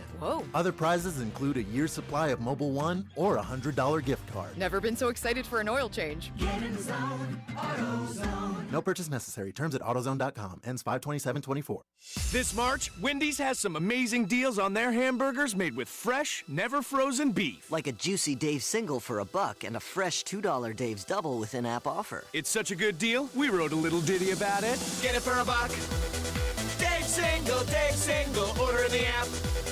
Dave's single, get it for $1. Choose wisely, choose Wendy's official hamburger March Madness. Limited time offer. Participating U.S. Wendy's. See offer details and redeem at Wendy's app. Account registration required. Fresh beef available in the contiguous U.S. and Alaska. I have diabetes. I'm at risk for pneumococcal pneumonia. I have asthma. I'm at risk too. If you're 19 or older with chronic conditions like asthma, diabetes, COPD, or heart disease, or are 65 or older, you are at increased risk for pneumococcal pneumonia. Ask your doctor or pharmacist about Prevnar 20, pneumococcal 20-valent conjugate vaccine, a Pfizer vaccine that can help protect you against pneumococcal pneumonia in just one dose. Even if you've already been vaccinated with other pneumonia vaccines, Prevnar 20 may help provide added protection. Prevnar 20 is approved for adults to help prevent infections from 20 strains of the bacteria that cause pneumococcal pneumonia. Continued approval may depend on a supportive study. Don't get Prevnar 20 if you've had a severe allergic reaction to the vaccine or its ingredients. Adults with weakened immune systems may have a lower response to the vaccine. Side effects include pain and swelling at the injection site, fatigue, headache, muscle, and joint pain. For full prescribing information, please call 1-855-213-2138 or visit Prevnar20.com. Hi, I'm Henry Winkler. My eyes are very important to me. My eyes connect me with everything I love.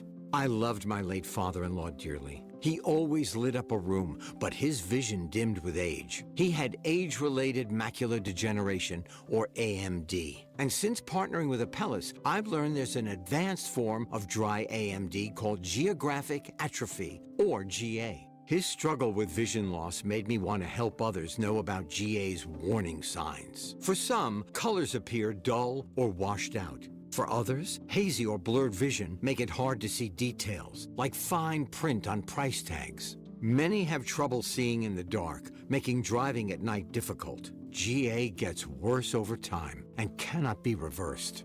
If you think you have GA, don't wait. Treatments are available. Ask a retina specialist about FDA-approved treatments for GA and go to GAWon'tWait.com. Getting your biggest tax refund from Jackson Hewitt can lead to some spirited reactions. Jackson Hewitt! Jackson Hewitt is so sure they'll get you your biggest refund that if they don't, you get your money back plus $100. Jackson Hewitt! Switch to Jackson Hewitt and we'll beat what you paid last year, even if you filed online. Ain't nothing to it. Switch to Jackson Hewitt and pay less for tax prep, guaranteed. Proof of prior year payment required when filing. New clients only at participating locations through April 7th. Terms at jacksonhewitt.com. The 610 Sports Radio phone line is brought to you by Onder Law Injury Lawyers. Visit getjim.com. BetterHelp.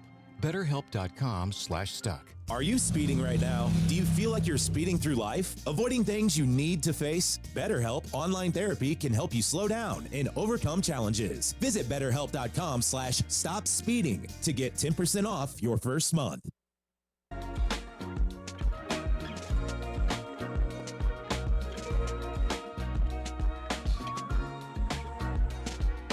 Random question of the day coming up in 10 minutes or so.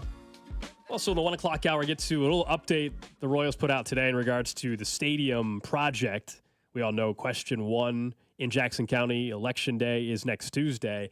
And there had been some, I think, issue that some people had taken with the plans of Oak Street and what they're going to, including the mayor, Quentin Lucas, yesterday. And that's prompted the Royals to reconsider and now adjust their plan for what they are going to do on Oak Street, which is not close it anymore in their stadium ballpark district portion of the design. We'll get to that a little bit later on in the show today. I just don't. When we get to that, I can just tell already I'm going to be annoyed based on the reaction to what seemed like something that people wanted changed. But that's fine. Let's talk about Andy Reid for a minute and his dodging of a particular question, because I find it fascinating. Because I don't understand this. Andy Reid was asked about Dynasty Talk, and this was his response. It's up to you guys to do the Dynasty thing. I'm back to training camp and kind of the meat and potatoes of the thing, and so that's where I go. I just make sure the guys come back in shape and we're ready to roll. But that's kind of what the part that we'll control there, and make sure the guys build a nice foundation up at training camp. So. I mean, they are a dynasty, though, so we don't even need him to confirm it. They are a dynasty. But why avoid it? Why not just be like, yes, we're a dynasty? Does he not want to admit that until it's done? Do you think Andy Reid actually is like designing up training camp stuff and doesn't appreciate any of this? I think this is just typical Andy Reid. he obviously knows they are a dynasty. He doesn't want to put anything out there ever. I mean, ever. Go back to he's careful. Whether he was in Kansas City or Philly. He doesn't want to put anything that anybody, as in his opponents, could potentially use as motivation. That's why he couldn't stand the whole Justin Reed thing a year ago. He didn't like that. He With, made that with pretty Cincinnati. clear. Like that clearly ticked him off. He doesn't want any, the way we always have fun with something that Jamar Chase says or something that Buffalo says in the Bills organization, and that provides motivation, and then the Chiefs, after they beat them, start talking about it because they all hear it. He doesn't want that to be them. And so I think that's just coach speak. They're obviously a dynasty. I don't need anybody to confirm that now. I don't need Andy to confirm it. They've won 3 Super Bowls in 5 years. So it's yes, over. It's a wrap. So it's weird that he's saying, like, oh, that's you guys for decide because it's already decided. But that's also just the line he gives with everything. That's his thing. Like, whether it's about him individually, the organization, or Mahomes, like, hey, Andy, do you think Patrick Mahomes is the best quarterback in the league? Well, I don't know. You guys got to decide that. We already know he's the best quarterback in the league. I mean, that's just going to be his answer. That's his MO, and it works pretty damn well for him. Sure, but I also just think if he's delusional enough to think that answering yes, we are a dynasty is going to be the reason why they win or lose, that's just not true. No, I think it's just his philosophy. Like he is. It is his philosophy. Zeroed in on that, and that's what he does, and he's not changing. I guess the question I have is, do you think he's already thinking about how he wants to handle training camp? Of course. Yes. You think he's already locked in? Yeah. Dialing up new stuff, waking up in the middle of the night, calling Pat at 3 a.m. I think Patrick talked I don't know if he's doing that, but I think he said he used to. Patrick Mahomes has accused Andy Reid of calling him at like 3:30 in the morning, asking about an offensive play. In like February though, or in March? I mean, I don't know what time of year it was. It could be any time of year. He's got a stack of note cards, just like Carrington's got a stack of paper that he always leaves in the studio like this. It's the same thing. He's already got it ready to go. What do we got? Let me see it. I want to see what's. Why does Carrington always just have pieces of paper in here? Okay. Gates copy points. Got it. Scribbles? Jerry Jones scribbles? This says extension, kickoff, Christmas, Jonte Porter. Then it's his show notes. It's just he doesn't take them I'm away. not sure what that is. Maybe a straw? 3 o'clock. Well, that says 13. And then is that a football flying through the air? It's like Jerry Jones scribbles. It's the same thing. Do you think it's a football flying through the air? It could be a lot of things. Hold on. Let's see what else we got here. That's a new segment. We try to decipher. What are these other sketches? Oh, classic stuff. He drew the 3-dimensional square. Oh, look, he made a cube. Everybody, this is like middle school. It's his notes. And then I guess when he's on the air, Yeah, but some of this stuff I want to know. What is this? A can? What do you think? It's like a tennis ball can? What's your vibe on this? Oil, like an old school oil can. It's actually a napkin. It's silverware. It's Or like tied up. Oh, it's tied up. Okay. Then this just says. Yeah, nobody listening can see what we're describing. One piece of paper that says "can't believe."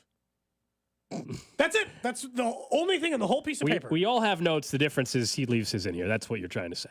Yeah, I'm just curious what's in here. That's all. I will say this. I bet you Andy Reid does have like a notepad where it might be random stuff like that. Sports radio people love a good legal pad. That only Andy Reid knows what it means. Where there's a word that he writes on there, and then it'll. I think that for Andy Reid too, not that he would say this, but or not that he doesn't appreciate it, but he's going to wait until he's done giving it everything he has to really fully appreciate that, and whatever's worked for him has worked for him, and he's not gonna let. And I don't know if this is the way it's always been for him, even in the years that they haven't won the Super Bowl. But as soon as it's done, as soon as the season's done, whenever it is, I'm focused on the draft and doing what we need to do there. I'm ready for training camp, and it's a whole cycle. And that's just the way that he's been. I mean, he's a guy that we've even mentioned, I think, before on the show, is what is he going to do after football? Like he lives, eats, and breathes it. Like he'll be involved in some way, shape, or form. Like he can't do it without the game. Can I do one more page? Because I don't know what was going on this day in particular. This is on the same page. So I have to presume Carrington was going through these thoughts in the same day. So first he had Justin Fields and a bunch of different teams they could play for, and Russell Wilson and a bunch of different teams he could play for. Then there's something circled that says, that doesn't make him good. Right below that, pick in Mario Kart. Next to that, IHOP or Waffle House. Next to that, do you always have to in China? Don't know what that means. Alex Smith circled. The only ones that are circled are the Mario Kart, Alex Smith, and that doesn't make him good. And then those are things he got to on the show. Maybe I think these are literally thoughts directly from his brain, and because he doesn't have, because you and I that would explain why it looks like serial killer. We have to talk things out, but it's just in his mind, and he can just do it. So I think he's like the Zodiac killer. He just writes whatever's on his mind, and then he crosses them off as he gets to them. You think circled means they got to him? Yep. Got it. Okay, interesting theory. Oh man, here we'll put these in the trash, like. Like you said, we'll put these in the trash. You didn't even put them back where they were. I'll leave the notepad here, but the other stuff in the trash can, so it's not making a mess like everybody else's workplace instead of just one person's, Oh, man. That's a good point. What do you mean? Is this a shared workspace? It turns out it is. is. Hey, we weren't even supposed to be in this workspace. We apologize if you came out to Rally House today to see the show. We had some technical difficulties, and instead we'll be there. If you're like, hey, I wanted to get a shirt, I was going to try to come say hi to you guys, we'll be outside Gate D at the K tomorrow for Royals opening day. So you can come out and say hi to us then. Yes, looking forward to that. It's going to be a beautiful day, and we definitely hope to see some of you guys out there. We're going to have Vern on the show. We'll have JJ Piccolo on the show, Ryan Lefevre, and hopefully a special opening day with Cole Reagans on the bump. Random question. For you, Gold. For you, Drew, over in the text line, 913-586-7610. Of course, Twitter, Twitch, YouTube, Facebook. So if you wanted to actually see what those look like, you could go back and watch the video stream available on all those platforms to see what Carrington's handwriting looked like. But the question I have for you today is related to McDonald's. As in, would you be interested if it's available? According to this report, starting in 2026, at your local McDonald's, you'll be able to also get a Krispy Kreme donut delivered that morning. It says it'll deliver it daily. So fresh. At least on that end. What's your interest level in a Krispy Kreme donut at McDonald's? I think if I want to get a donut, I'm not going to McDonald's. That's not the donut. So I guess the real question, though, is would you have gone to Krispy Kreme? Not would you have gone to McDonald's for a donut, right? I don't think Krispy Kreme are really drive-through. If I'm hitting McDonald's... Krispy Kreme has drive-thrus. Yeah. Okay. Yeah. The one right up here on China Mission Parkway. Okay, so maybe I don't go to Krispy Kreme. I haven't had a Krispy Kreme in I don't even know. There's a Dunkin' near my house, or there's a place called Duck Donuts. It does like individual ones where they dip in chocolate and put it. Like, if I'm going to get a donut, I'll go to a donut place, I think is my point.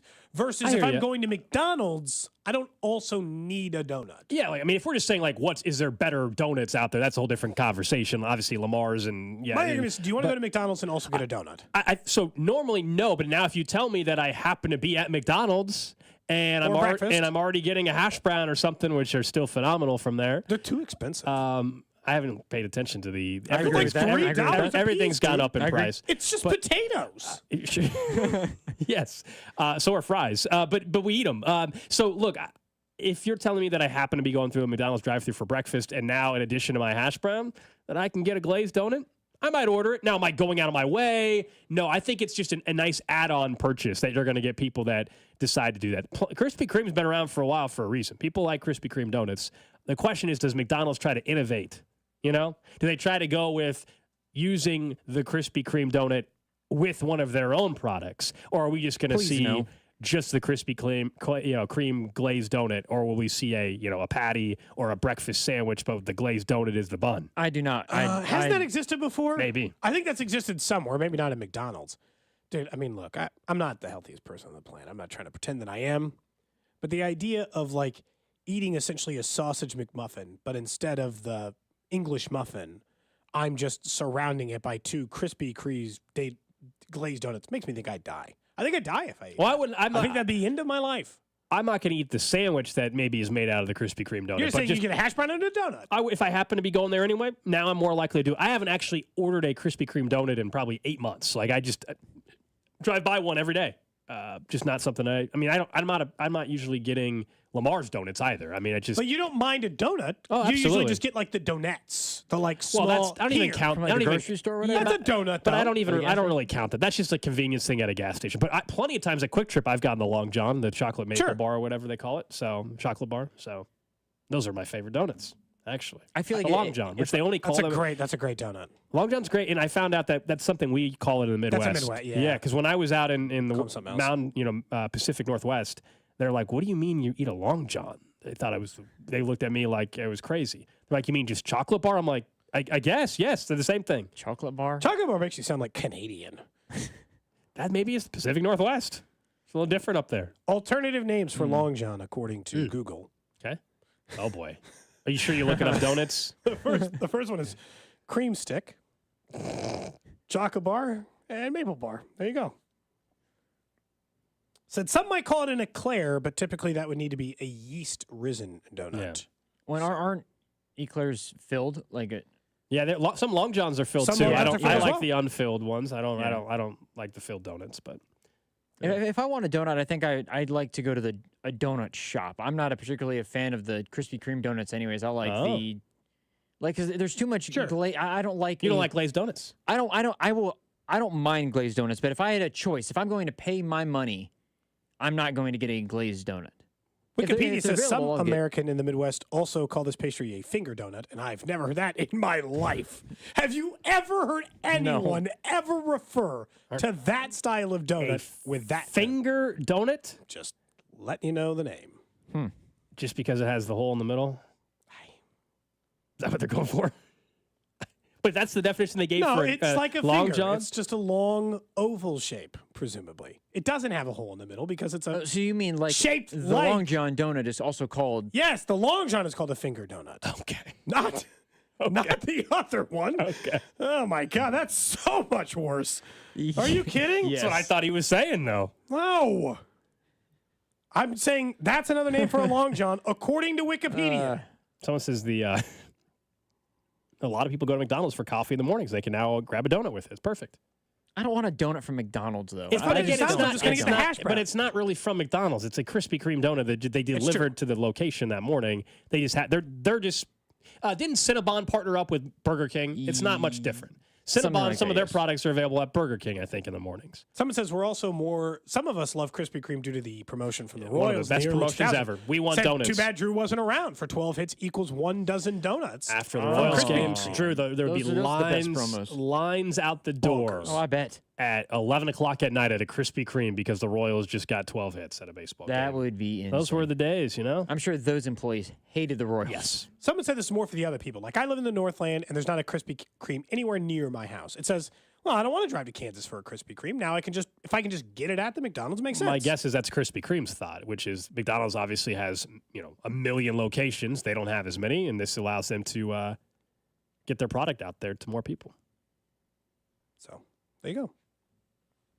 Someone says, "Hey, diabetic boys, you have derailed." Diabetic boys. This is McDonald's. This is random question of the day.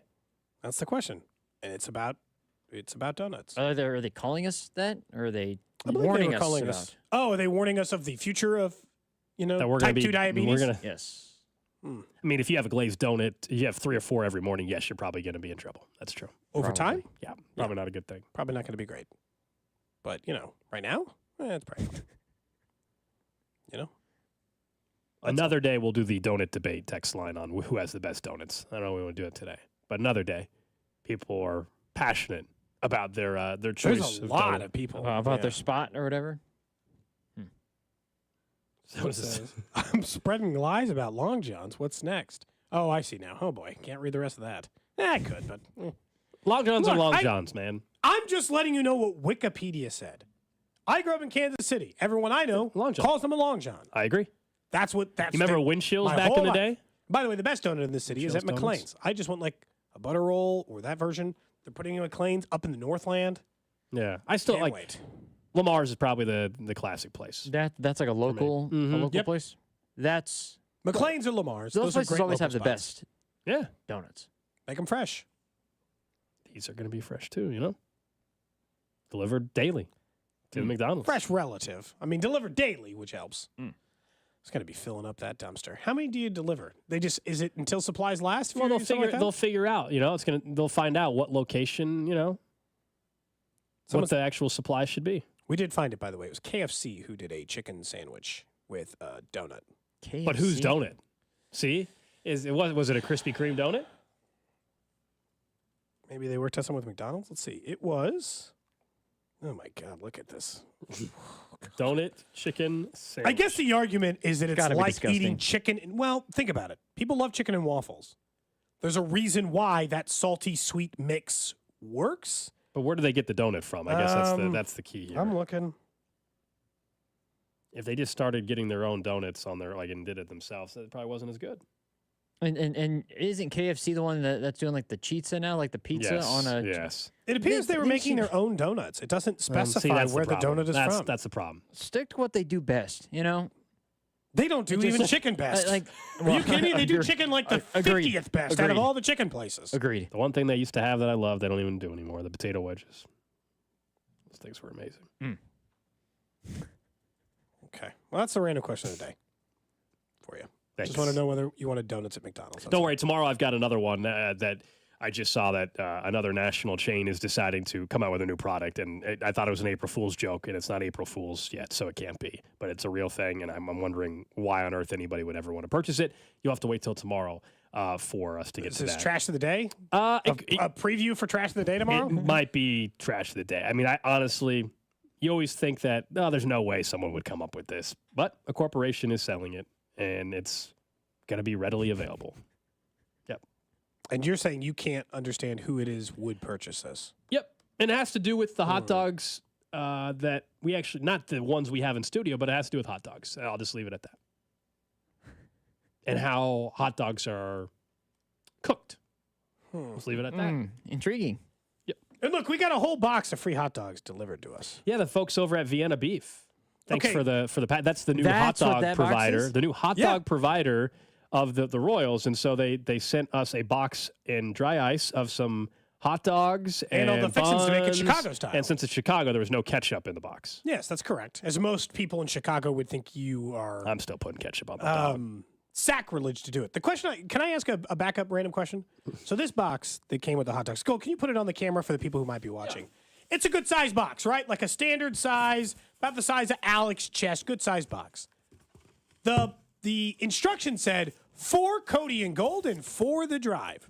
But inside the box exists 2 completely sealed packages of hot dogs, 2 sealed packages of buns, and then the fixins to make Chicago dogs. So like a jar of peppers or a jar, like an individual thing of mustard. How can we properly split this with the drive? It seems borderline impossible. I know I could take all the condiments because Gold won't use them, but I can't take some of the condiments and then leave them some of the, then I'd have an incomplete Chicago dog. And Gold and I don't want to crack open a package of hot dogs, individually repack them to take them home. I think we just keep the box. I think the drive gets none of it. They can look at the nice box, and you and I just split it. You think we should just leave the box in here for Vienna's not going to know if the drive didn't get their half a hot dogs. Well, they will now. And if you look, it says, attention Cody and Gold, then / the drive, which means it was attention to us first, right? And it caught our attention first, so that's how this works. I think they meant, hey, Cody and Gold, if you're interested, it's yours. And if you're not, no big deal. The drive can have it. That's how I took it That's how I read the box. So are we cool to just take it then? Let's just do that. Yeah. Let's just chop it up. That seems easier, you know? That seems way, way, way easier. All right, coming up next, we'll get to the 1 o'clock hour and one big shift the Chiefs will need on offense and what does it look like. Plus, the NCAA announced they want to do something today, and it could have a huge impact on those of you that actually do like betting on the college basketball tournament.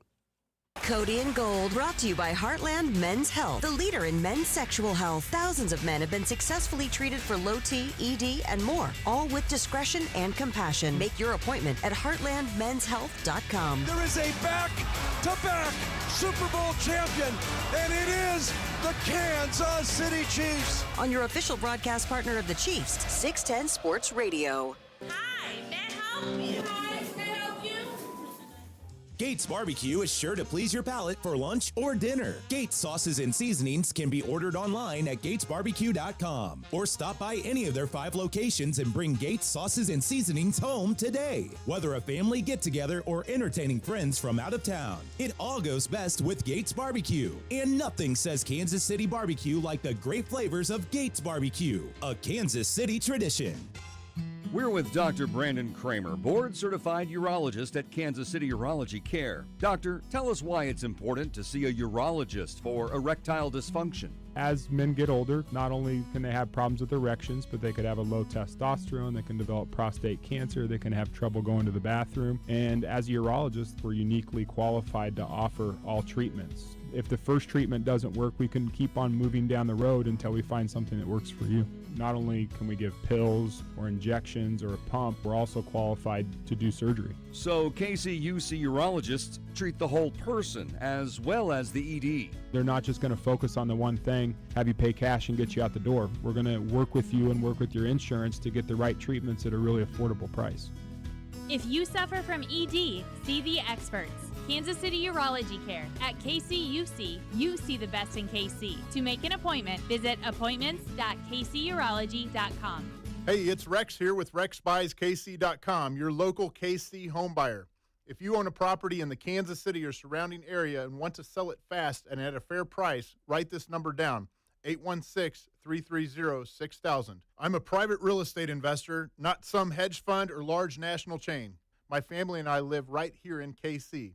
I can pay cash and close on your timeline, even in as little as 3 days. Here at RexBuysKC.com, we're improving Kansas City one house at a time. I buy inherited houses, vacant houses, foreclosure houses, behind in payment houses, my tenant won't pay the rent houses, and properties that need complete rehabs. Do you own a house that's trashed and needs thousands of dollars in repairs? Great. If you own a house and want to sell it fast, call me at this number, 816-330-6000. That's 816-330-6000, or go to RexBuysKC.com. That's RexBuysKC.com, and I look forward to working with you. For the first time in years, I weighed in under 200 pounds, and I have the folks at Supplement Superstores to thank. Try what I use, the Flashpoint Complex, and save 20% when you tell them I sent you. 8 Kansas City locations. Supplement Superstores, when you're ready to feel your best. Here's something you won't hear from any other jeweler. Right now, when you buy a diamond at Diamonds Direct, we'll give you a free gold setting for it.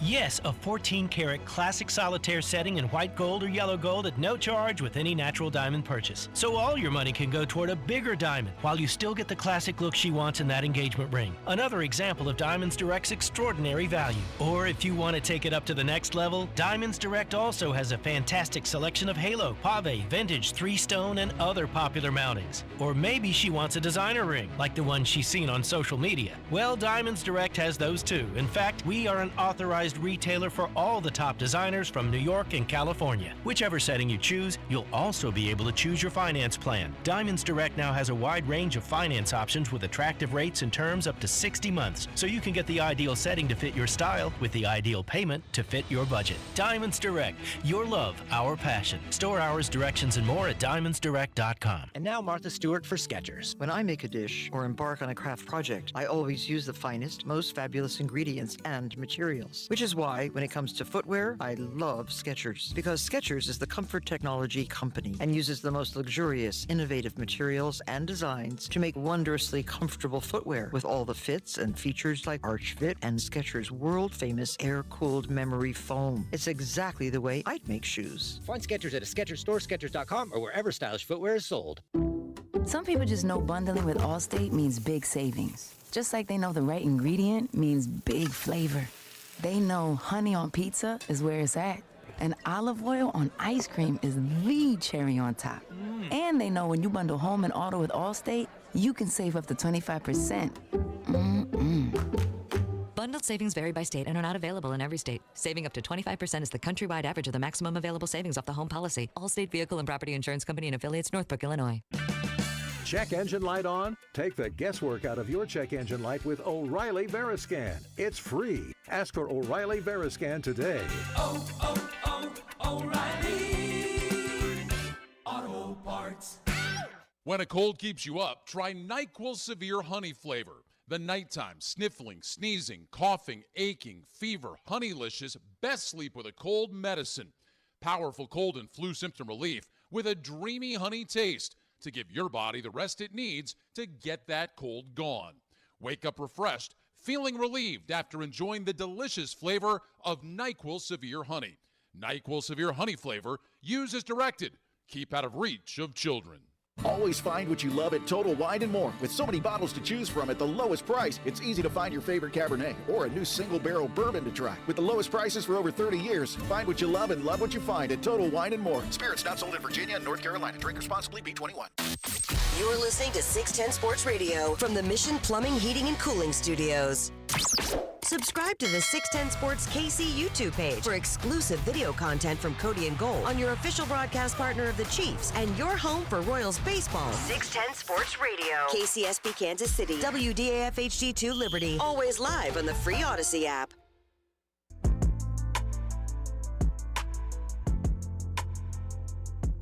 1 o'clock hour here on Cody and Gold. Alex Gold, Cody Taptrue, Nixon with you. With opening day tomorrow at Kauffman Stadium, we'll be broadcasting there outside of Gate D. And also, don't forget to stop by our friends over at Rally House before you head out to the stadium. And maybe you're heading out this weekend for some baseball. It's going to be a beautiful weekend in Kansas City weather-wise as well. And make sure you get stocked up on that Royals gear. Maybe the brand new Bobby Wood Jr. jersey, Cole Reagan's jersey, new hoodie, whatever it may be. Always good to get some new Royals gear to kick off the start of a season, and Rally House is the spot to do that. No matter where you are in town, we were out at Independence earlier today, but wherever you are in the city, and we appreciate the folks over at Rally House who got us all set up this morning. We just had, unfortunately, some technical issues. That's why if you were planning on stopping by today, obviously we're not out there, and we'll hopefully be there in the future. But if you need your stuff for the K tomorrow, like you said, there was a lot of great stuff. I saw some two-tone, like that windbreaker material, like if you're thinking light jacket tomorrow, because it's 66 Gold. Bought a hoodie last year before it. Those City Connect jerseys, I think I'm going to pop for one of those eventually. Those are popular. Very popular. Yeah, look. whatever it is. By the way, you sent us a photo, and I looking at it. Jaden Daniels throwing his pro day? It's not from his pro day. It's just the photo that – so Ian Rappaport put out following his pro day. LSU quarterback is scheduled to meet with, like, the Patriots, Commanders, whatever. And the photo Rappaport used, I think, is from a game, but Jaden Daniels is throwing the ball, and looks like his arm is disconnected. Elbow, like – like it's pointed like someone said it's a bursa sac issue or whatever on his elbow that needs to like had inflammation or something that caused that. But yeah, I don't know how you throw a football with that, and it makes it look like his elbow is pointed out while the arm is in a different direction. Like it almost looks like a pixelated photo because of how like you're like what.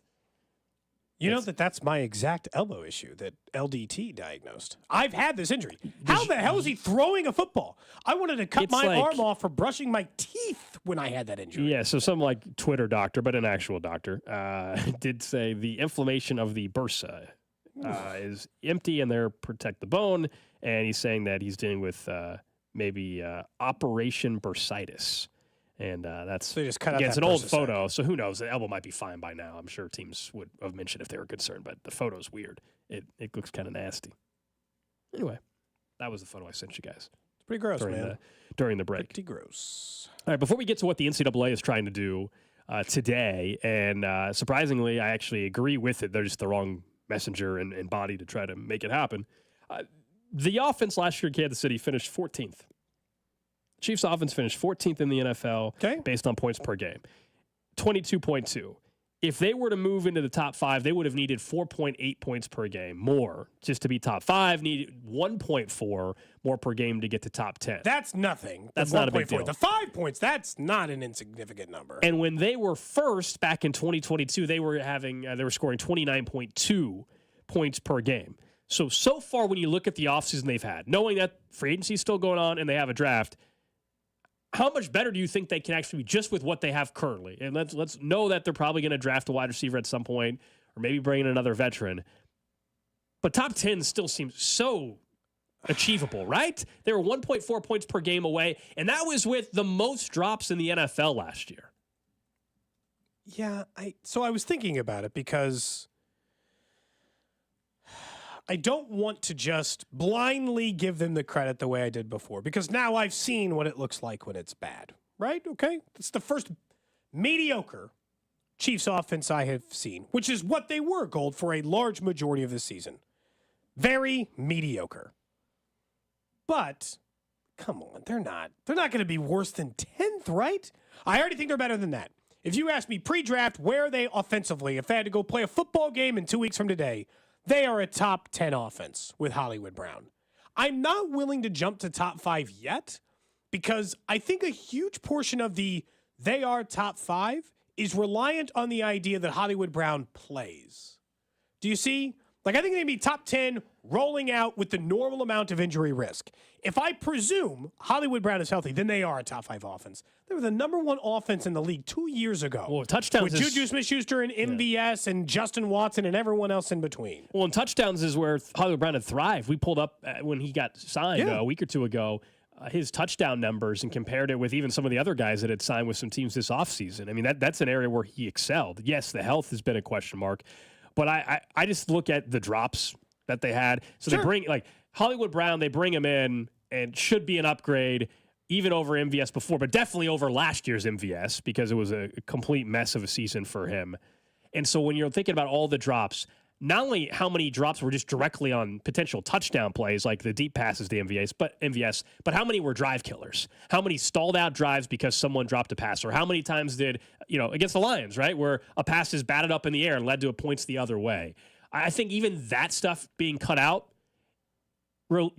correlates to more points. Even if it's not Hollywood Brown getting 800 yards and 8 touchdowns, it doesn't have to be that for points per game to be up. It's, can he make the plays that NFL wide receivers should make and not lead to stalling out drives because it drops? I'm not saying he's never going to drop a pass next year, but if the drops, he probably will. Although he has a great drop rate, he does. As you previously pointed out. But if drops go down significantly as a team, then I think that's the biggest thing right away to fix the points per game that led you to being the 14th best offense, and all of a sudden can get you back in the top 10 and maybe flirt with top 5. Yeah, and that's what matters. Look, I mean, if you look at their history, Gold, they're more likely to be a top 5 offense than out of the top 10 by a mile. Matter of fact, they're more likely to be a top 5 offense than any other version of their offense.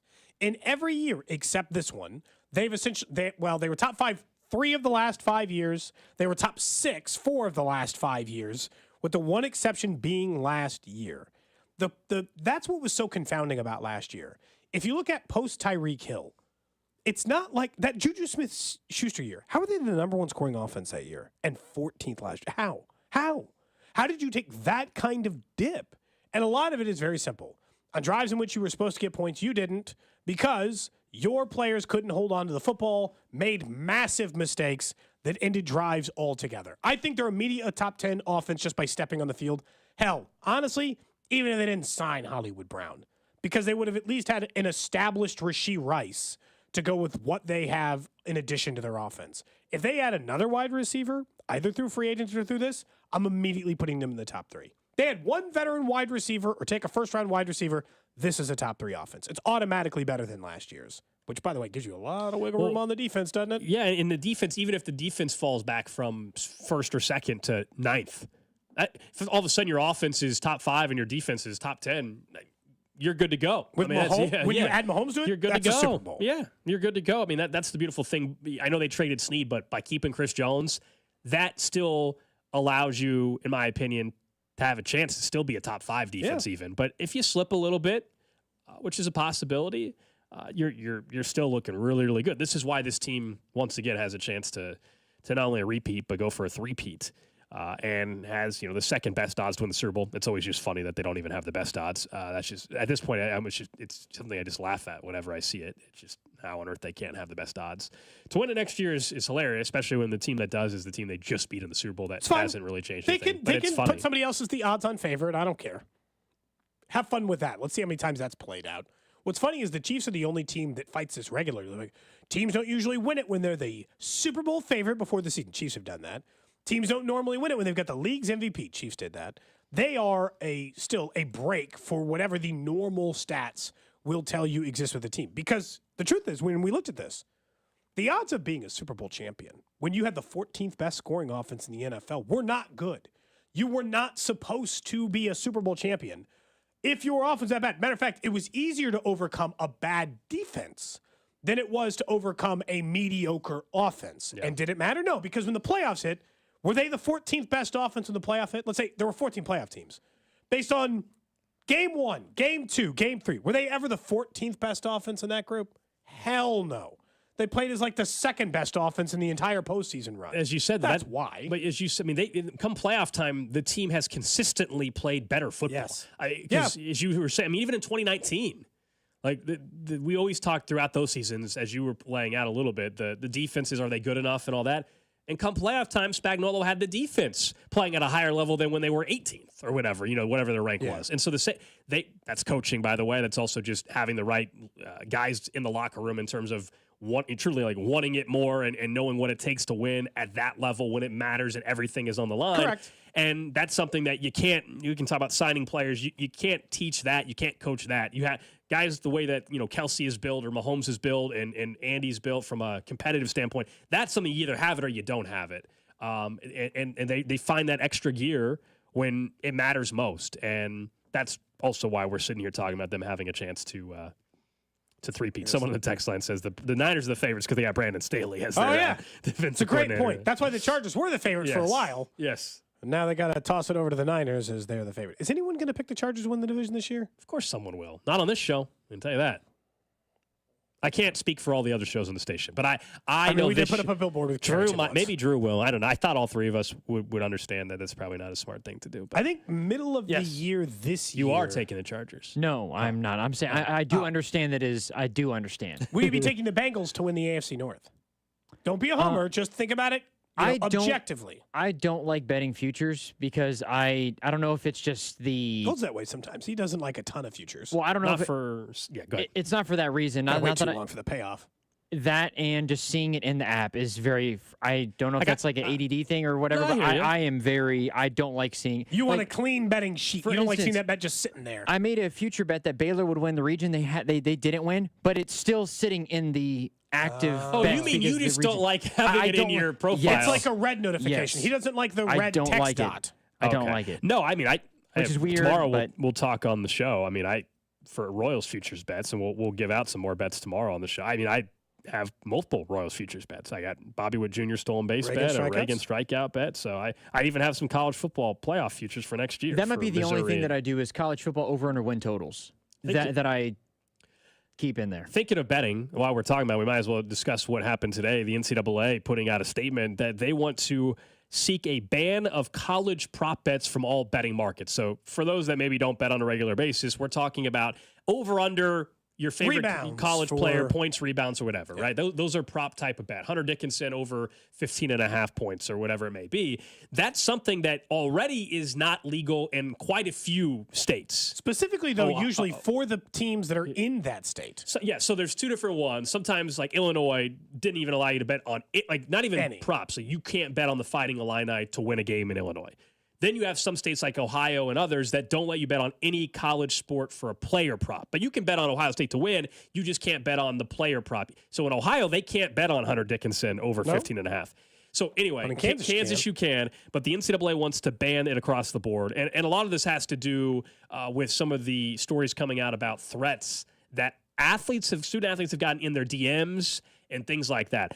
This might surprise you, as I said earlier, because you guys know I'm very much pro sports betting, and I think it should be legal in every state and let people decide.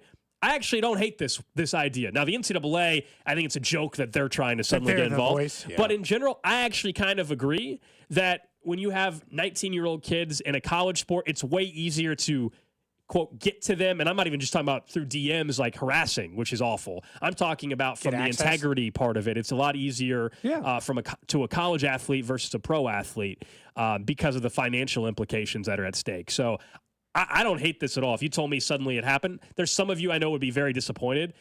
But this is one of the restrictions that I wouldn't be fully against. My biggest fear would be the Jonte Porter thing. And I know that was an NBA situation.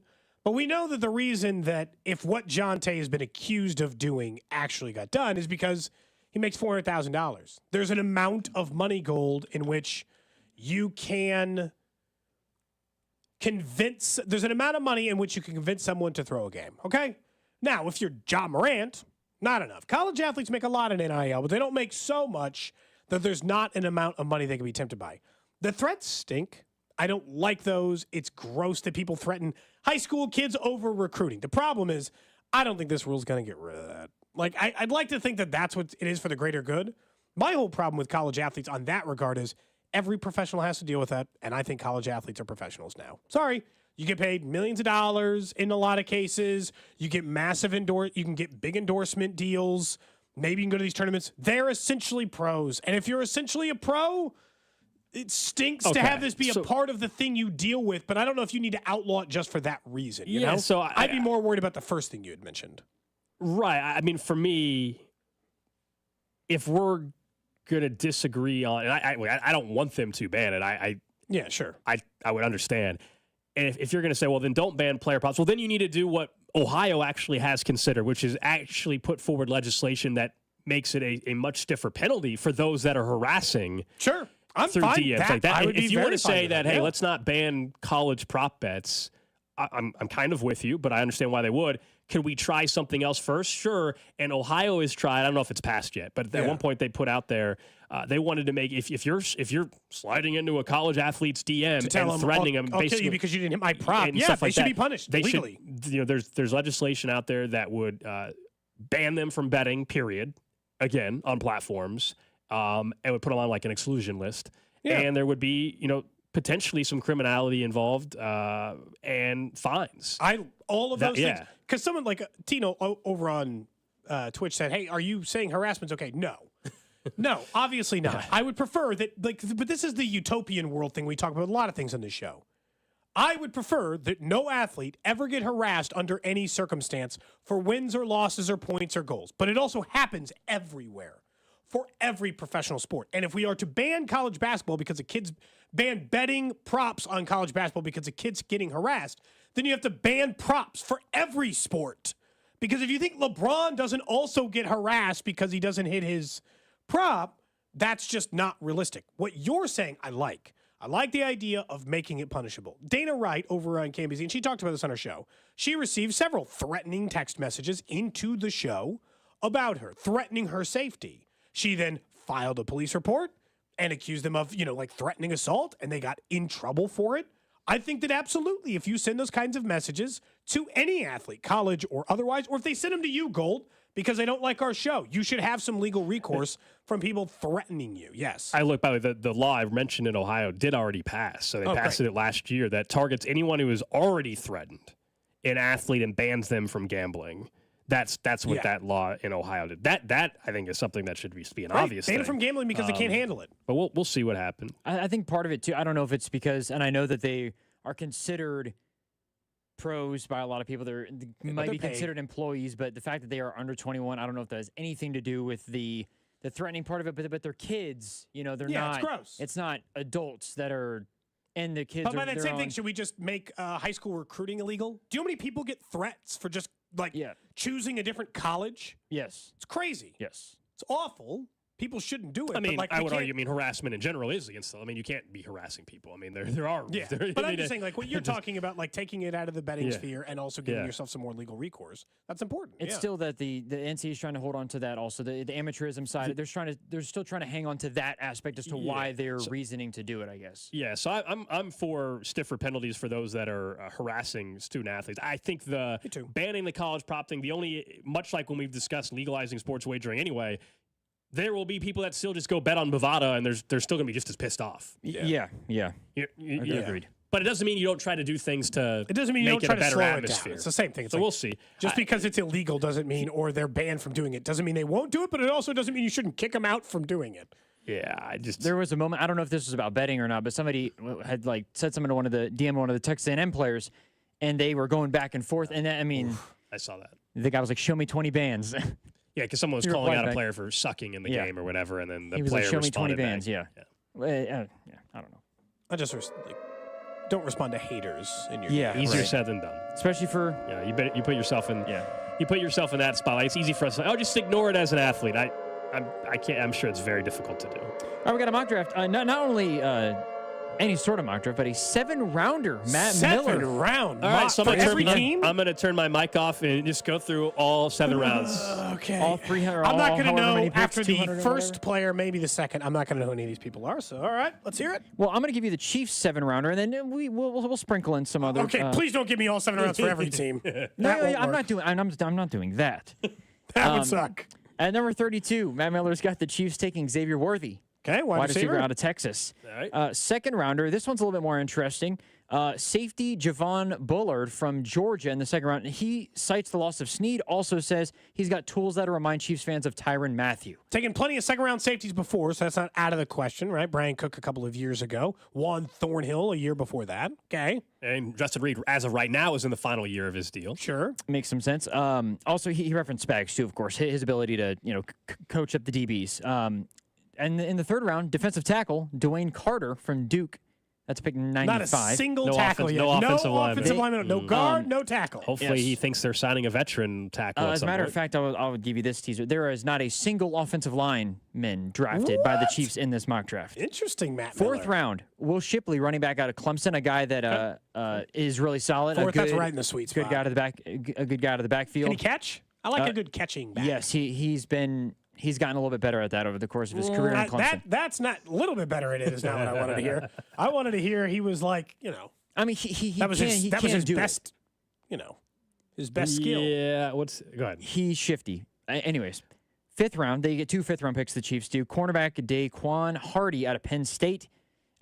They said he's more of a role fill guy. You never know how good he could be because of Spags as the coach. Sure. Other fifth-round guy, another D lineman, Logan Lee out of Iowa. Kling might like that one, fifth rounder. And then this one is interesting because he mentions the kickoff rule. In the seventh rounder, safety Tyler Owens out of Texas Tech. He could be a threat with the new kickoff rules, and also said he's the favorite player team fit prospect in the seventh round that he did. And they're the top of the seventh. They Chiefs. get whoever they want in the seventh round. Right. Because of that L'Jarius Sneed trade, which still isn't official. Seventh round, yeah. The seventh round. You never know because sure. of Pacheco. You can but talk me yes. into anybody in the seventh round. It Kid's a star. Don't you hate on this mock draft. Will Shipley, I was going back to him for a second. 5'11", 206. Here's what good. NFL Network says. Versatile running back, talent as a runner, receiver, and kick returner. Possesses early speed, allowing him to whip through creases and outrun linebackers. Whip through creases. Very, very, very shifty. Okay. Standout football, lacrosse, and track athlete in high school. Ankle flexibility, making ankle bold, flexibility is to that a make thing? bold cuts at acute downhill angles. Okay, wait. Weakness: how the hell hands aren't very natural or smooth. That's what I said. He got better. Got better. Someone's got to catch the damn ball out of the backfield. Pacheco's gotten better at it, but May I present to you a guy named J.K. Dobbins, who I've been mentioning for a month. He's got a terrible injury history, but you take a flyer, and I saw Tom Pelissero on the last day put out that, of course, the doctor that cleared him for activities wrote in his letter to teams, he looks outstanding coming off a torn Achilles. He averages 5.8 yards per carry in his career. It's important to note that the person who said he looks outstanding was his agent. How old is he? 28? That was his doctor. 27? No, his agent's putting it out there. I think the doctor said it, but his agent's making sure everybody knows what the doctor said. Dobbins is 25. He'll be 26 in December, so 25 all year, basically. Injury history, but that's why you take a flyer. You're not bringing him in and think he's going to be the guy. That's why you still take Will Shipley. You give yourself I a would three-back love Dobbins.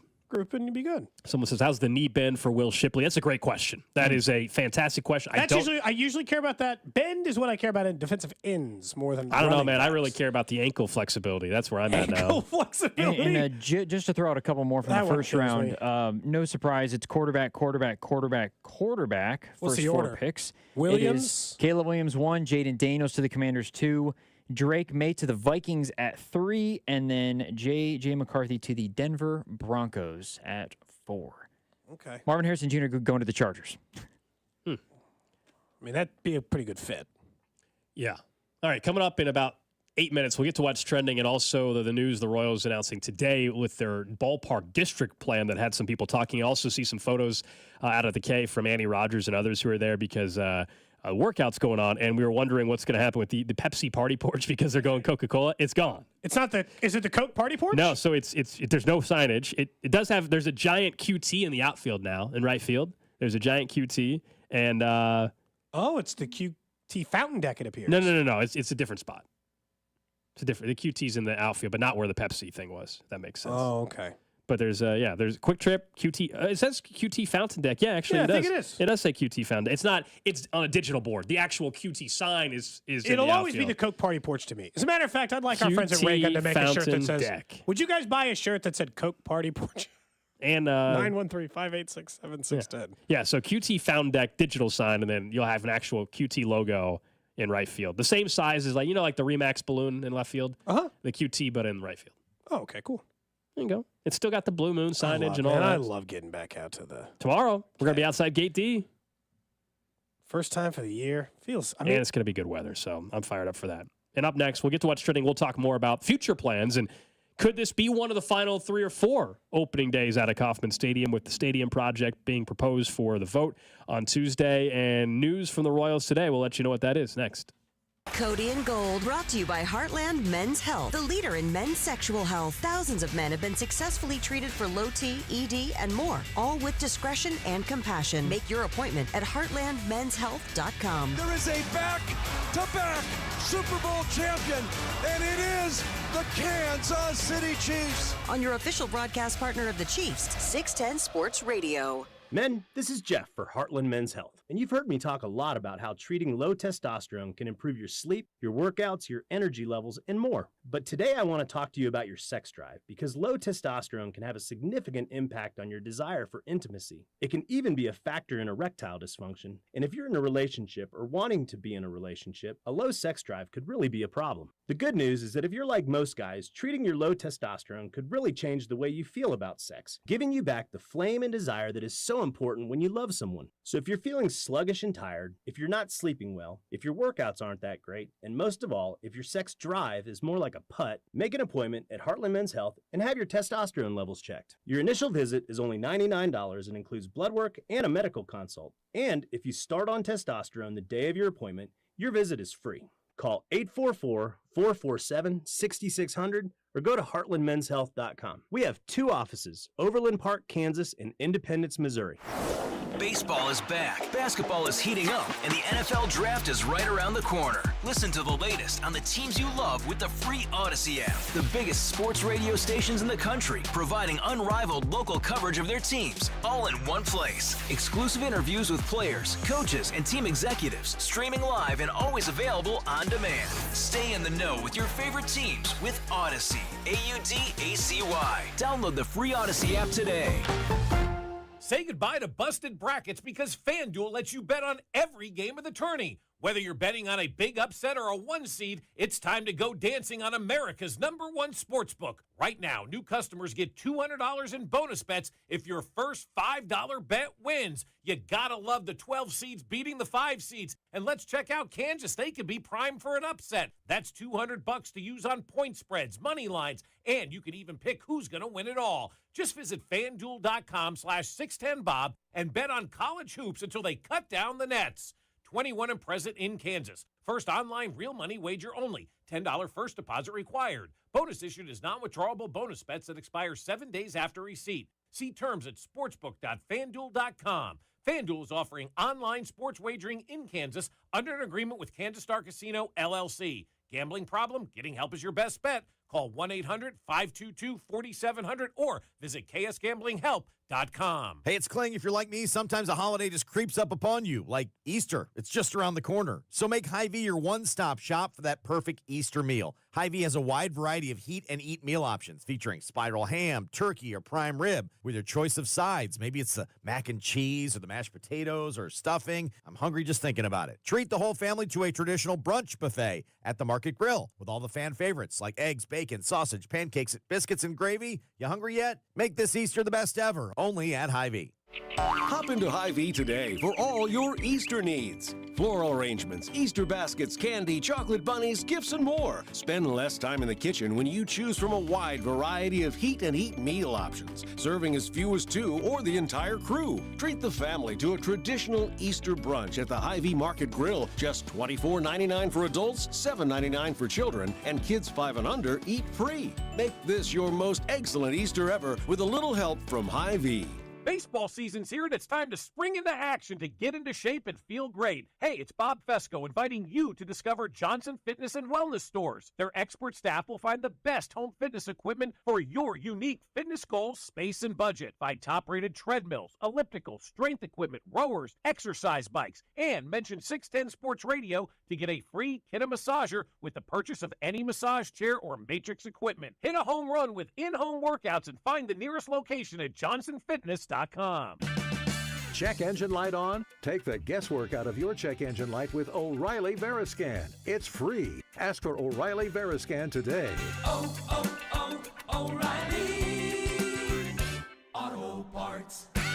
When a cold keeps you up, try NyQuil Severe Honey Flavor. The nighttime sniffling, sneezing, coughing, aching, fever, honeylicious, best sleep with a cold medicine.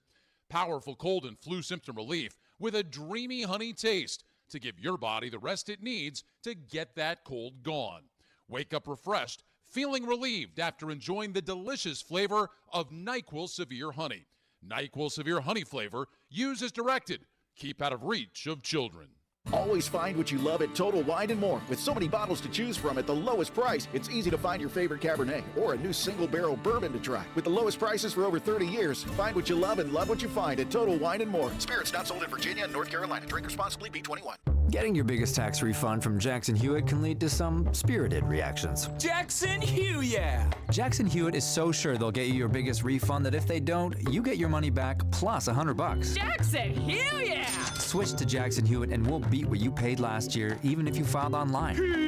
Yeah! Ain't nothing to it. Switch to Jackson Hewitt and pay less for tax prep, guaranteed. Proof of prior year payment required when filing. New clients only at participating locations through April 7th. Terms at jacksonhewitt.com. This March, Wendy's is fueling the madness with amazing deals on their hamburgers made with fresh, never frozen beef. Like a juicy Dave's single for $1 and a fresh $2 Dave's double with in-app offer. It's such a good deal, we wrote a little ditty about it. Get it for $1. Dave's single, order in the app. Dave's single, get it for $1. Choose wisely, choose Wendy's, official hamburger March Madness. Limited time offer. Participating U.S. Wendy's. See offer details and redeem at Wendy's app. Account registration required. Fresh beef available in the contiguous U.S. and Alaska. Is switching your wireless service to Total by Verizon easy? Totalmente. And you get unlimited 5G data, $25 a line for 4 lines on the unlimited plan, at an amazing price, with no contracts. Should you switch to Total by Verizon? Definitely. Totalmente. Find a store or switch suavemente at totalbyverizon.com. Monthly rate when you activate with autopay plus taxes and fees. Discount begins the month after you enroll. Additional terms apply. See website for data management practices. The 610 Sports Radio phone line is brought to you by Onder Law Injury Lawyers. Visit getjim.com. Chiefs coverage brought to you by Max Motors. 9 major vehicle brands to choose from. MaxMotors.com. Going on at all Max Ford locations. Love it or trade it now. 0% for 72 months on new 2023 Ford F-150s in stock. Pick your model, choose your color. In Harrisonville, Manhattan, Richmond, Butler, and Nevada. Hurry in while selection is best. With approved credit expires March 31st, 24. What's trending? All right, let's check in on the hot topics trending. Number one on What's Trending opening day tomorrow at Kauffman Stadium. We'll be broadcasting outside Gate D starting at 10 a.m. Parking lot opens at 9. Stadium gates open at noon. They'll have a little pregame concert at 1 o'clock. First pitch at 3:10 right here on 610 Sports Radio. Remember, first 30,000 get the Bobby Wood Jr. bobblehead. And tomorrow on the show, we'll have Ryan Lefevre. We'll have JJ Piccolo, Josh Vernier. Who knows who else is going to stop by. Looking forward to it. Going to be a beautiful day out at Kauffman. And yes, they have new hot dog provider because we were joking about that. We got some hot dogs sent to us from their Trying to figure out how to divvy them up, dude. It's a nightmare. I think you're just going to have to take it. I'll let you grow them for your kids. There's like 20 hot dogs, and we can't really split them up. Hot dogs for the tap house tonight, I guess. I'm going to grill 20 hot dogs in my house or How my many apartment. people are you inviting over? I'd have to have at least 3 people. But minimum. you could, if you just had like hot dogs and chips and a salad, you could eat 2 hot dogs. So maybe 10 minimum, if there's 20 in there. Something like that. But anyway, so they have that, and the QT has got their new signage out there. We saw some photos we were joking about. And Coca-Cola, Team Coca-Cola. Same. Coke Party Porch is what it's called in this show. Although we do support it's the QT Fountain Porch. Yeah, I like Quick Trip. There's no doubt about it. Next up on What's Trending, Shohei Ohtani. His reps deny comment on whether or not they are reporting the theft from Ippei, the translator. What's interesting about this is his staff got asked, hey, to which authorities are you reporting this theft? And they denied comment on that. Of course, we want to know because we want to make sure you're actually reporting the theft because you're going to need details on how the theft took place, which is obviously the thing that's hanging up whether or not every part of Shohei's story adds up or if only part of Shohei's story adds up. You and I have suggested our own personal theories on what we thought took place, but just avoiding the questions forever only invites more skepticism. Next up on What's Trending, John Calipari not going anywhere. He will stay at the University of Kentucky. for another season. There was some speculation about his future after another disappointing year. Buyout is over $30 million. Their AD came out yesterday and said, no, he's coming back for another season. This is going to be the story for the rest of his career at Kentucky. Like, anytime there's a disappointing year, he's going to be on the hot seat. And the question will be eventually, is this the last straw? And next year, if they're not into the Sweet 16 at least, and therefore the second weekend, I think there's a good chance they actually move on from him. But Coach Cal not leaving Kentucky this year. And there's multiple reports that maybe Louisville has hired their next head coach, although it's not official. Pat Kelsey seems to be the hot name. He was at the College of Charleston, and I believe before that was at Winthrop. And don't ask how I know that, except Bill Self had like a fantasy basketball camp once, and this coach was part of that back when he was very, very young. I drove him to a restaurant once when I was helping with the fantasy basketball camp. Nice. I was a chauffeur for Pat Kelsey and Dino Gaudio. Remember that coach? Yeah. That also got, I think he got sued. Yeah, I think he did too. Didn't he get sued? Yeah. You're going way back. Yeah, this was like 2012. Next up on What's Trending, according to reports, Jeff Passan saying that catcher Will Smith and the Los Angeles Dodgers are in agreement on a 10-year, $120 million extension to keep the catcher in L.A. Look, he's a perfectly good catcher. You know what it is? Like, he's played 130 games each of the last 2 seasons. He gets on base at about a 360 clip, which is really nice, but also easier to do if you're the Dodgers. He's hit 25, 24, 19 home runs each of the last 2 years. 10-year extension? He's 28 years old. They can just give money to whoever They're just deferring money to? the hell they want. Probably. Dude, I don't know. But they gave him a 10-year, $120 million extension. Maybe he knows maybe he knows the real scoop on Ohtani, and he said, hey, give me my 10-year contract or else. I like how the 50th highest paid contract in Dodgers history would be the second highest paid contract in Royals history, by the way. Yeah. They just gave it to a catcher. Like, sure, here's $120 million. That's pretty much nothing to us. Jeff Passan did the same day, by the way, if you want to go over at ESPN Plus. He's got an article up about the payroll disparity in Major League Baseball and how it's, I hate to bring it to everyone's surprise, growing. It's gotten worse. Not better or the same.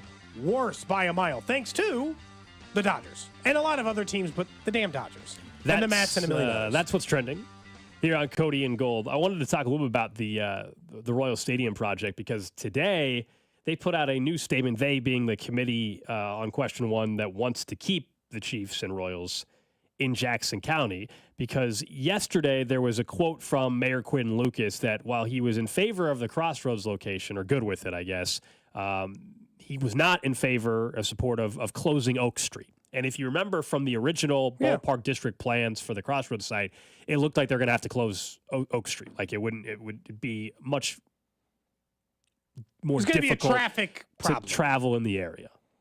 Well, today the Royals came out and said, no, we've actually agreed to change our plans, saying, this is John Sherman, a quote from him. I want to thank Mayor Quinn Lucas for his leadership and tireless advocacy as we work to make the best possible ballpark district in downtown Kansas City.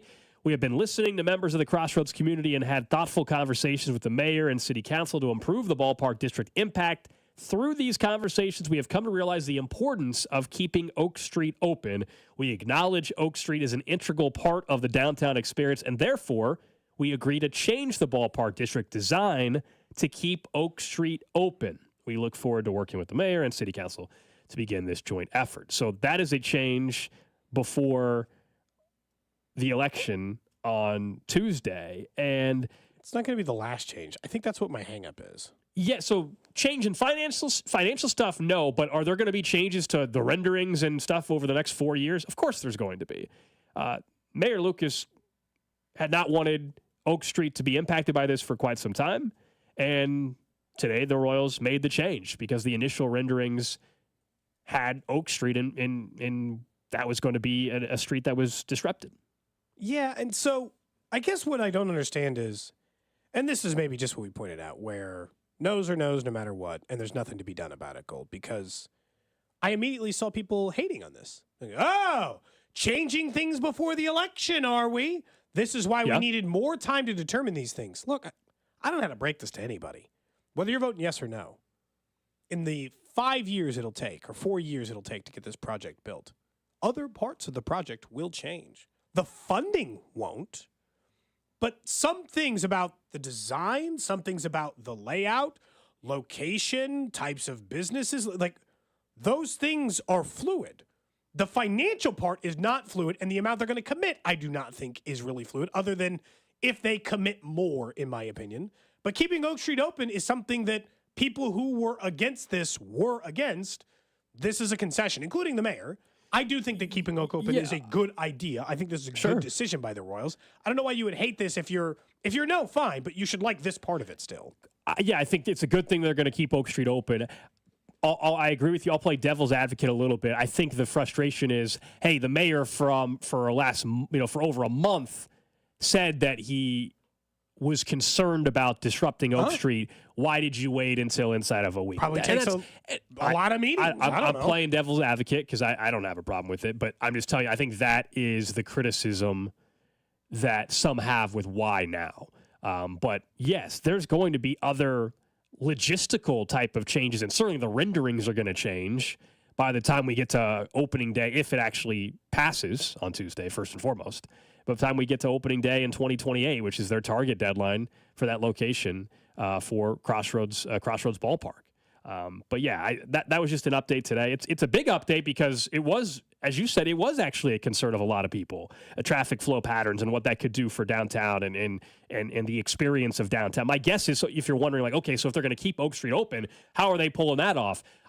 Do they go over close? Does this extend a little bit more to the longer? Cap? Yeah. Does, the 670 cap. Maybe. Does it have to extend a little bit closer to that? Maybe just have a few less businesses. You know what I'm saying? Like it could just shrink the size a hair. Like, no, if someone says, wait, the location is fluid? No, the footprint. Yeah. The stadium location is not. The footprint of the ballpark district and the businesses around it is. Those things are always fluid. And they raised a lot of concerns. Like, we don't want Oak Street closed. There's not enough room or space or all these things around there to manipulate that, so we want to close. And then eventually the Royals are like, all right, sounds good. We get it. My guess is Golden. That's fair. Like, I think from step one of this process, you could have easily just said, what the hell's taking so long? Like, all of it. Every single piece of it.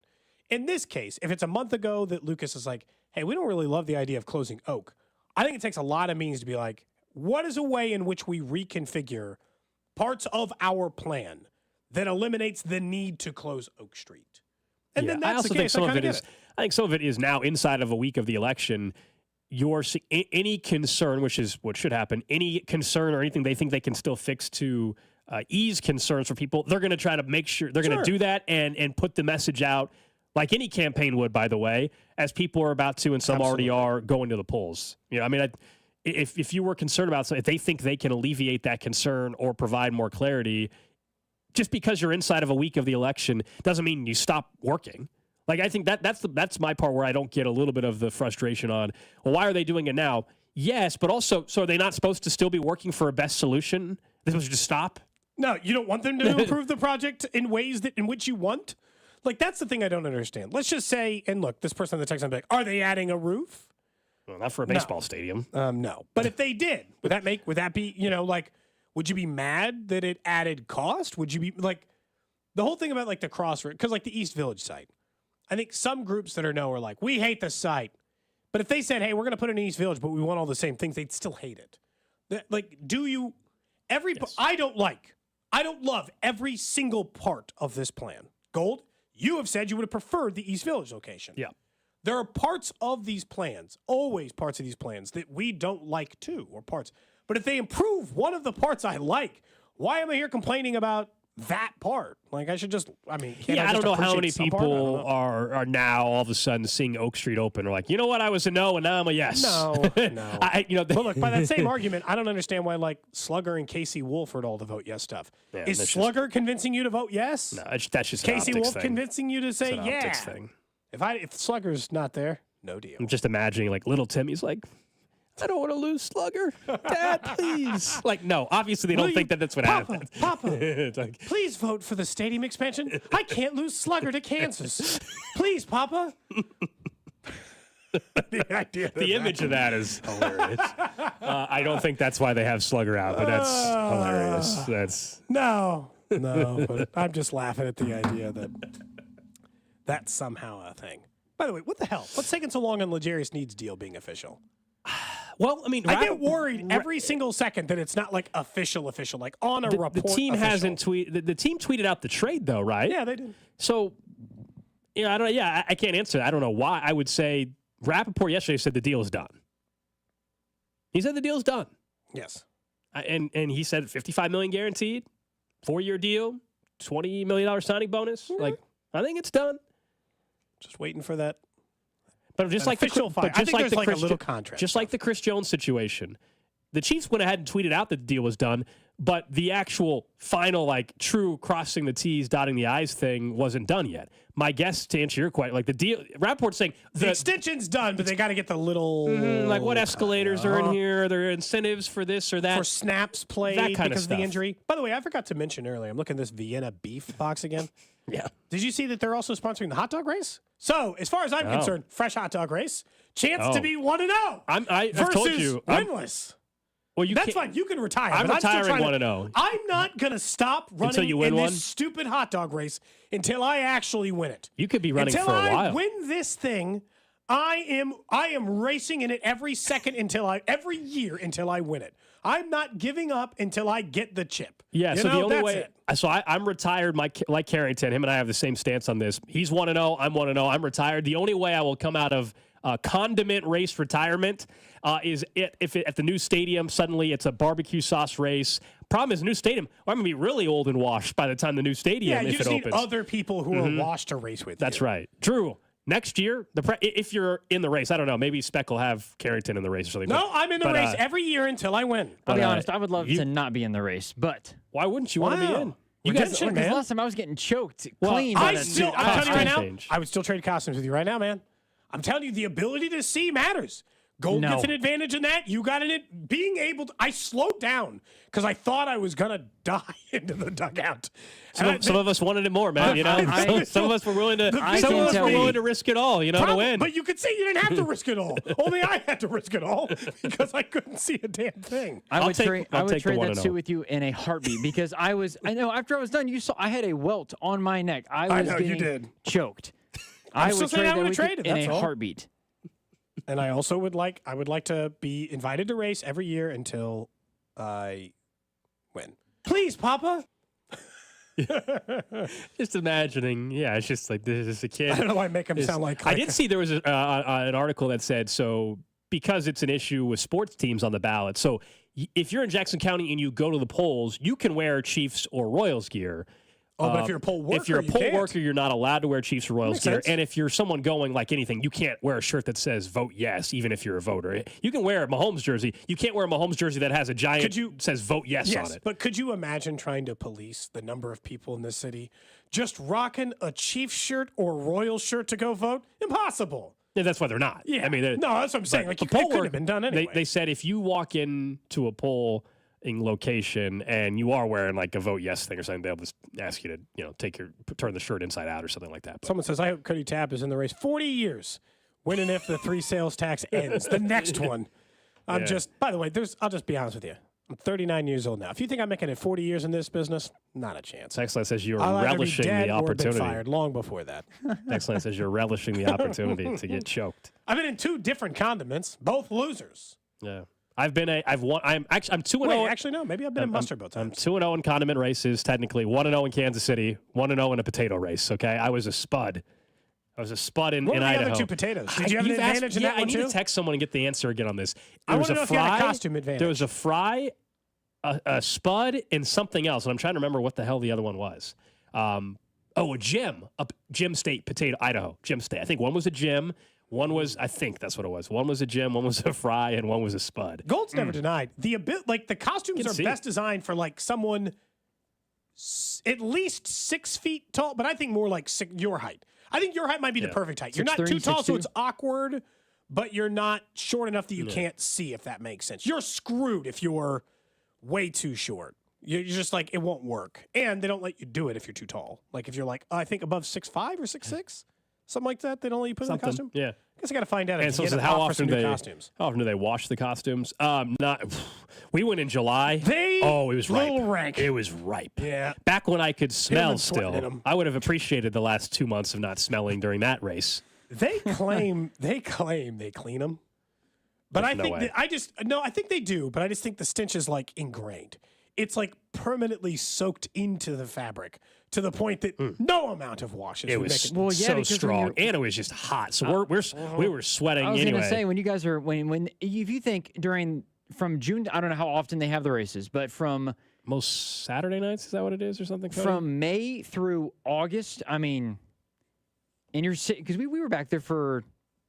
Oh, we were sweating. We were back there for a half hour. Sweat. It was humid that night. It was hot. Because I think the Royals had and it was bases a long loaded. inning. The Royals kept trying to score. Yeah. Oh, no. When the race was over and we went back underneath the stadium or whatever, could not wait to take off the hot dog costume.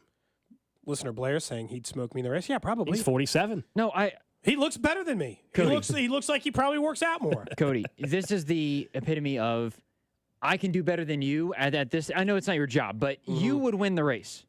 Between me and you? Between you and Blair. Oh, wow.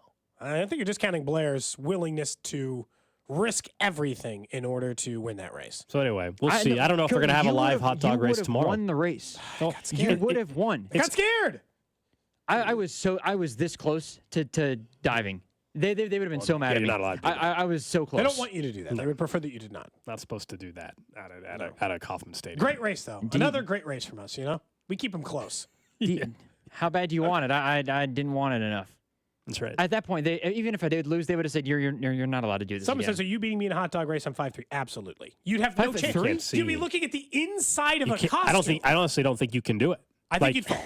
Well, I don't know if they'd even let you race. You have to be at least 5'6" or 7". There's a minimum height, too. Unless you're in the kid's costume. Maybe they let you race the kids. Wait, they do like a... They have the little dog race. Little dog race? Yeah, don't you remember after I bombed the race 2 years ago, and then 2 days later, the hot dog race, and that kid's pants fell down, and then he fell. It was a mess. That's what Mustard was cursed for months after my first loss. I was worried about that because if you watch the video of our race, there's a moment where I reached down and it felt like my pants were about to fall down too. Yeah, but they're not really because you've got another. It's not your Anyway. It's just the hot dog pants. I not hope they your do one real tomorrow. Pants. I hope they do a live hot dog derby for opening day tomorrow. I don't know who's in it. I know Andy Reid's throwing out the first pitch, but I don't know who's actually running. If they don't have anyone in it, okay, I'll do it. We'll step in. You'll step in. I'll step in for opening day. Put me back in the hot dog costume, and I'll give it another go. Mm-hmm. But I would like the one with either the broken. If there's one with a broken neck, I'd like it. If that makes sense. If there's one with a broken neck, the one that he had. If Relish is still broken, if they didn't fix it in the offseason, I'd like that. Good luck, Cody. I don't know if the odds will be in your favor with that. I don't know. Because next time I'm going to scout it ahead of time with Vern. You would catch a second wind and you would feel like you're catching up, but then you would just get choked, and you would. No, at the end, Gold. Let's see. We've talked about Drew's couch today, hot dogs. Choking, hot dogs. Well, guy eating a leg. It's got to be something else. And donuts. Coke party porch. Mm-hmm. Donuts. We covered all. You know what? Good show. And you guys had to haul it. It's pretty much a 3-hour show. And we were in Independence this morning, and had to drive back. Yeah. Unfortunately. If you need gear for tomorrow for opening day, go to Rally House. They had a ton of great stuff out there today. We're sorry we couldn't be there, but they have excellent selection for your opening day needs for the Royals. And tomorrow we're live out at Kauffman Stadium outside Gate D, getting set for opening day. Royals general manager JJ Piccolo going to be on the show. Vern, Ryan Lefevre. Royals baseball tomorrow.